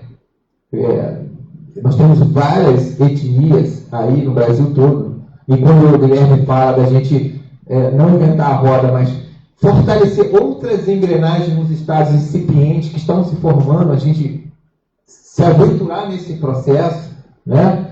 Buscar parcerias que a gente possa, inclusive, formar um quadro. Por que não formar você como ouvidor, que já vem de uma demanda, que já vem de um conhecimento? E o que precisa? A academia? O título de academia para dizer que você é ouvidor? Entendeu? Isso faz juruar, né? Aí o negro hoje entra na universidade, aí vai lá, faz a graduação, né? E os negros e os pobres, a maioria não está nas universidades públicas, não está nas universidades privadas. O cara tem que ralar pra caramba, tem que pagar a sua formação. Quer dizer, a desigualdade, não existe paridade de armas, existe uma desigualdade. E a engrenagem que está na máquina é mate, mate, mate, mate. Não me venha sem essa palavra mate, né? Então, a primeira coisa aí vem a importância de um órgão como uma ouvidoria externa, que é uma escuta fora do lugar e dizer, olha, tem demanda assim, como é que é o sistema? Eu vejo isso porque eu estou frequentemente indo na ouvidoria levar expediente. Você chegar lá com o ouvidor, esses formalismos se dão de diversas formas. É um entulho de papel. Pá, pá. E aí é um carimbo aqui, outro carimbo ali, outro carimbo ali. Eu trabalhei com o Maurício Azedo, que foi vereador aí na Câmara Municipal. Em 82, eu era da Juventude Socialista na época. E eu fui trabalhar na Câmara, né, Municipal. Eu acho que foi um grande aprendizado, né? Então, as pessoas tinham até medo dele, né? Porque o Azedo era o seguinte. Uma vez eu li assim, um processo, ele colocou assim, esse processo tem 300 assinaturas, 400 carimbos e nenhuma solução. Gostaria de que os responsáveis dessem prosseguimento e uma solução. Eu, quando eu li aqui, eu estranhei. Que é isso? Ele contou até o número de carimbos que tinha no processo, para você ver como é que a coisa segue uma engrenagem burocrática, né? E aí, como é que nós vamos romper? Com papel escrito? Será realmente que é 0800? Será que é peticionar o juiz, escrever, ir ao judiciário? Se você já está despossuído de direitos, nós temos aí vários indígenas presos, vários negros, por nada, por estar maltrapilho, por estar num lugar considerado, desconsiderado. Ah, não é laboratório público, é favela. Então a favela vale tudo, né? E um discurso de ódio para a classe média. Porque a classe média vai dizer, opa, eu tenho um inimigo, quem é? População de rua. Quem é? É o negrinho. Então vamos fazer barreiras para o negro não ir para a praia. Então a gente vê isso aí. Então como desconstruir isso, né? Então eu estou me colocando à disposição, e eu acho que o momento rico que nós temos, que a sociedade civil, vocês que estão aí, vocês têm a oportunidade de votar em 3 candidatos. Na verdade, vocês estão votando numa lista tríplice, né? Eu acho que quem aqui está representado com esses compromissos, esse desarme que a gente está, com essa possibilidade, eu particularmente, eu fiz pós-graduação na Duque de Caxias, fiz Ciências Sociais e Religião e fiz Direito Ambiental, onde meu texto que vai agora para lá, que Não Sou Índio, Sou Guarani e a Luta Natural contra o Estado, né? Porque nós estamos em centros urbanos. Então, quem é esse centro urbano? É o nordestino, é o negro que vem, né, tentar a sorte. São Paulo, chega para São Paulo, né? Vai viver no meio da rua, quer dizer, agrupado para tentar sobreviver. Muita gente que está aqui na nossa porta, aqui no centro da cidade, né, que foram vítimas, inclusive, jovens, aqui na Candelária, né? Muitos são famílias que tem que sobreviver, é longe, um transporte é caríssimo, né? E a gente sabe essa história do barata que apareceu de transporte, a gente vê como é que é o esquema, né? Determinados grupos que estão hoje no legislativo são financiados por esses grupos, e agora, inclusive, com dinheiro público.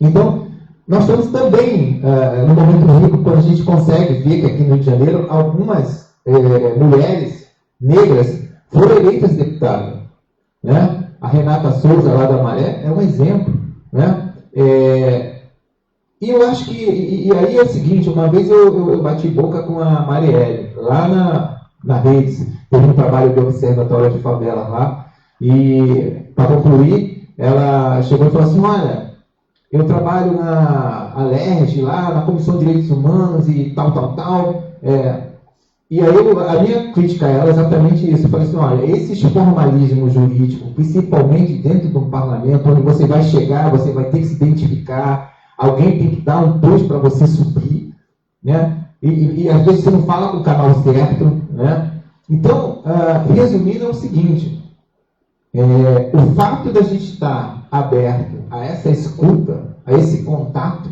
né? Vamos olhar nos olhos, vamos se tocar, né? Vamos nos ver, vamos conhecer. E eu acredito que 2 anos é muito rápido, gente. Quando você começa a botar o pé, agora eu conheço quando acabou o mandato. Mas é um desafio, e quero dizer que não tenho fórmula pronta, mas dizer que o fato de estar aberto a estar na situação, como dizia um filósofo chamado Pactus, o homem está em situação. Você atravessou a rua, você pode ser atropelado. Você abriu a janela, você pode tomar um tiro, né? Então, concluindo, agradecer aqui ao Conselho, agradecer a vocês que perderam esse tempo para nos ouvir e dizer que a luta só está começando. Gratidão e obrigado.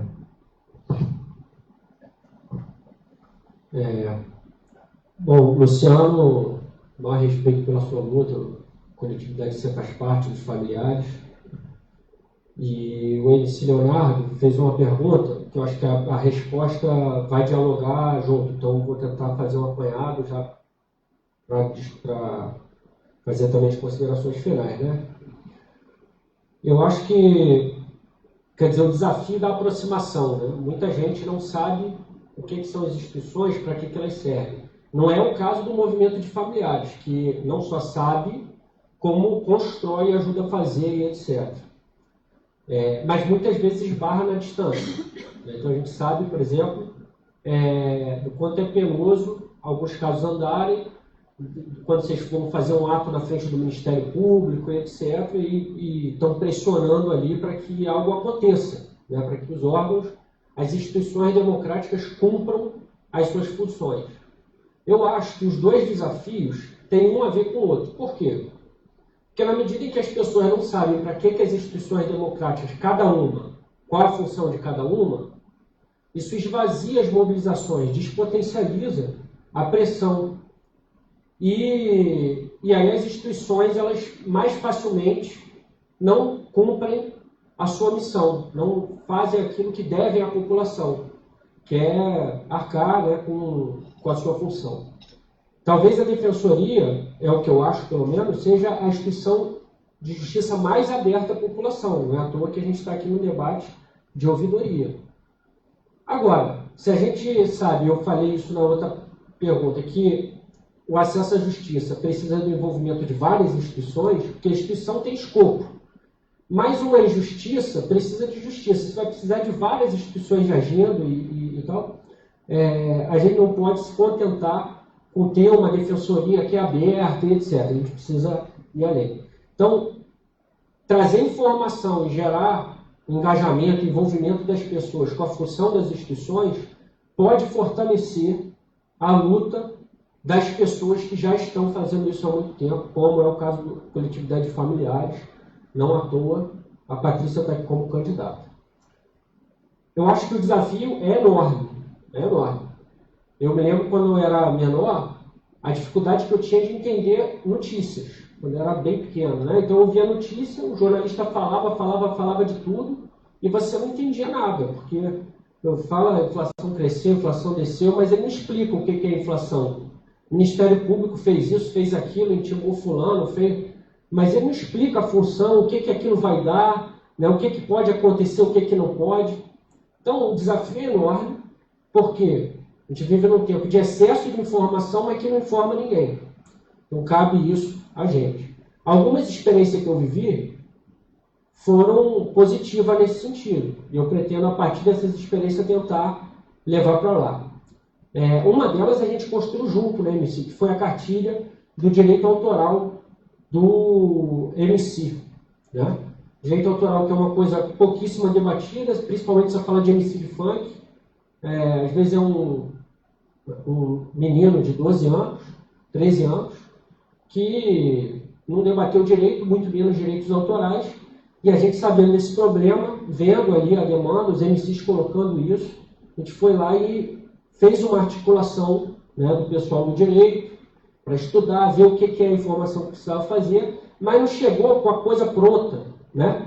Então, como foi maneira aquela experiência, como foi importante para a minha formação, ir lá, reunir os MCs, a gente traduziu o juridiquês para o português claro, na linguagem do funkeiro, né? Entender que não era um livrinho com texto que ia fazer a diferença, então a gente arrumou um desenhista que chegou, fez um quadrinho, né? Então trabalhar essa linguagem, e a cartilha acabou no estalar de dedos, né? Isso foi uma das experiências. Tem outras, né? Tem a experiência dos cursos de formação que a própria Defensoria e a Ouvidoria já fazem, né? Que eu acho importantíssimo. Quer dizer, você não chegar de fora achando que vai trazer soluções.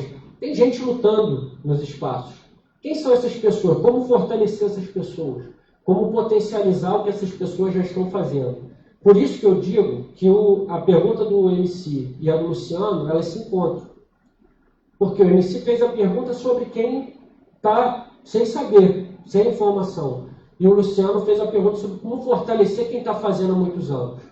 E eu acho que esse fortalecimento é que vai potencializar a gente chegar onde tiver que chegar. Agora, uma coisa é certa, tem que se aproximar do que já existe. Não adianta vir com a solução de Marte, da Lua, né? Então, se tem a escola, por que não se aproximar da escola? Os movimentos, se aproximar dos movimentos. As instituições, como a Maré tem lá redes, se aproximar dessas instituições. E as redes sociais, que está no bolso de cada um hoje em dia, né?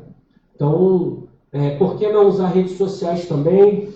Por que não intensificar os cursos de formação e, especificamente na defensoria, tem a coisa dos núcleos de território, de bairro, de favela, né? Então, pensar como que a população daquele lugar se relaciona ou não com esse núcleo e tentar entender o que está faltando para potencializar essa relação quando for necessário. A gente sabe que tem muitos núcleos da defensoria que fazem um trabalho exemplar, mas outros tantos a gente precisa entender o que está faltando, enfim. E aí, para terminar, saudar mais uma vez o CRP, toda a sociedade civil que está participando, seja votando ou se engajando com a luta por acesso à justiça. Os movimentos sociais e populares são fundamentais. Saudar o Reinaldo e a Patrícia, né? Uma satisfação enorme, um grande aprendizado estar aqui ao lado deles, vivendo esse processo. E reforçar que dá para entrar em contato comigo pelo site, também dá para ver lá a trajetória, propostas, enfim, e alguns apoios. O site é B de bola I T de tatu.ly/Guilherme Ouvidor. Tá? Eu estou à disposição e vamos construir junto esse avanço democrático em tempos tão difíceis. Que bom que a gente está podendo viver esse processo. Obrigado, Guilherme. Patrícia. Então, vou responder a pergunta do Cuca depois do Leonardo. Para quem não sabe, assim, eu ajudei a criar o Núcleo de Direitos Humanos da Defensoria, o NUDED, como ajudei a criar a extinta Subprocuradoria de Direitos Humanos do Ministério Público. Elas foram criadas no mesmo ano, né, que o Dr. Leonardo Chaves ficou à frente muitos anos. O primeiro coordenador do NULED foi o Luiz Antônio, depois o Alexandre Paranhos e o Léo, que ficou 10 anos, depois veio o Henrique Gelber, né? Então, assim, para a ouvidoria da Defensoria, se eu for eleita, o que eu vou fazer é o que eu sempre fiz na vida, né? Sempre estar junto com os familiares, estar articulando e estar levando. E, principalmente, estar reforçando isso, né? Porque, assim, eu aprendi com os familiares de Vigário e Candelária, falecida Vera e Marilene, que não estão mais aqui, quando eu comecei, que a gente tem sempre que ocupar os espaços. E que se as pessoas não conhecem os espaços, a gente tem que levar essas pessoas para o espaço, né? Então, assim, a gente conheceu a Defensoria indo para a Defensoria. A gente conseguiu mudar, por exemplo, a lei de atendimento à delegacia para criança desaparecida, porque antigamente você tinha que esperar 24 horas. Né? Hoje em dia, não. Você pode esperar 6 horas, 3 horas, você pode ir lá na delegacia fazer um registro de ocorrência para criança desaparecida ou adulto. Depois, se essa pessoa voltar, você pode ir na delegacia e retirar aquele registro dizendo que aquela pessoa voltou. Antigamente, isso era muito difícil. Eu venho de uma época que, para fazer reunião com a autoridade, um familiar de vítima, quando chorava, secretário ou delegado falava: não atenda essa pessoa chorando. Eu sempre falava: vamos lá no banheiro, vamos lavar o rosto, vamos continuar. Então, assim, o que eu pretendo levar para a ouvidoria é isso. A minha experiência, não só a minha experiência, mas a minha articulação com os familiares. Uma outra coisa que a gente sempre fez, ao longo dos nossos anos, por exemplo, eu fiquei 8 anos no mecanismo. Eu nunca deixei a rede contra a violência de lado, porque ali é a minha história, dali é onde eu vim. Então, assim, estar sempre presente com os familiares, né? Antes de eu estar no mecanismo, eu subia a favela toda hora, todo dia. Eu e vários familiares, quando tinha problema, encaminhavam para a delegacia, né? Então, assim, isso também eu pretendo colocar na ouvidoria, que a ouvidoria está mais presente em outros espaços. Sair um pouco de dentro da estrutura da defensoria e se fazer conhecida, né? E se, no meu caso, que eu sou uma pessoa que eu não sei ficar um pouco quieta, né? Eu sou uma pessoa que fico... Porque, assim, eu venho de um ritmo de muito tempo, assim, para mim as coisas têm que ter resposta. Porque aquilo que me incomoda, que mexe com o meu povo, está mexendo comigo. Então, assim, por isso que a gente faz ato na porta do Ministério Público, a gente fez 2 atos, a Acorda MP, a gente foi recebido pelo Procurador-Geral de Justiça 2 vezes, por isso que o GAESP está investigando vários casos de violência policial, né? Por isso que um promotor de justiça que estava há muito tempo no Ministério Público, ele foi aposentado, porque ele era uma pessoa que não estava mais apta a continuar, então assim, o melhor foi ele se aposentar, que era um promotor que foi ligado ao caso do assassinato da Marielle, que é um promotor bem antigo, conhecido, que era ligado à delegacia de homicídio, né? Que os familiares conheciam ele muito bem pelo histórico dele, né? Então, assim, o que eu pretendo levar para a ouvidoria é isso, né?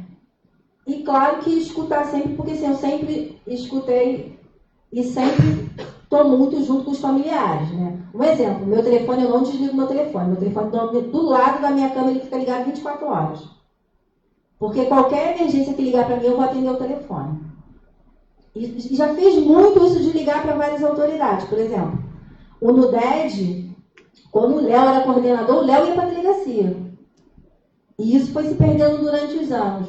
Quantas vezes eu liguei, ó, tem um problema aqui na delegacia, o caso do André mesmo, do Pavãozinho, que ele foi assassinado, né? Uma das testemunhas era menor de idade e precisava de um responsável legal para poder pegar o depoimento. Leonardo foi para a delegacia, né? Assim, alguns defensores já fizeram isso, né? Mas ao longo dos anos isso também acabou ficando esquecido. Então, é importante retomar isso eu falo para eles, porque assim, eu conheço muitos defensores, então assim, é importante isso. Assim, e no momento que a gente está vivendo agora, a gente precisa reafirmar os espaços, né? Por exemplo, recentemente a Rede contra a Violência foi eleita para o Conselho Estadual de Direitos Humanos, né? Que foi um espaço que os familiares também ajudou a construir, porque antigamente as organizações só poderiam fazer parte do Conselho Estadual de Direitos Humanos se tivesse CNPJ. A rede não tem CNPJ. Por exemplo, a rede integra o Comitê Estadual de Prevenção e Combate à Tortura da ALERJ. E foi uma conquista nossa, né? Então, assim, esses espaços de construção precisam ser realmente ocupados. E no momento de retrocesso a gente precisa estar reafirmando. É isso, e queria agradecer o espaço e dizer que, sendo eleita ou não, vou continuar fazendo aquilo que eu sempre fiz ao longo da minha vida, né? Estar na luta com os familiares de vítimas de violência, estar na luta com os familiares de preso, né? Por exemplo, a gente organiza todo ano um encontro nacional de familiares. Esse ano foi em Goiânia. A gente nunca teve um centavo, mas a gente consegue organizar, né? Ano passado foi em Salvador, ano que vem vai ser no Ceará, e assim, a gente consegue levar 8 estados, sem um centavo. Então, assim, é isso que eu queria dizer, e agradecer o CRP por essa oportunidade, e vamos que vamos, vida que segue, estamos aí na luta. Obrigada. Gostaria de pedir uma salva de palmas para os candidatos.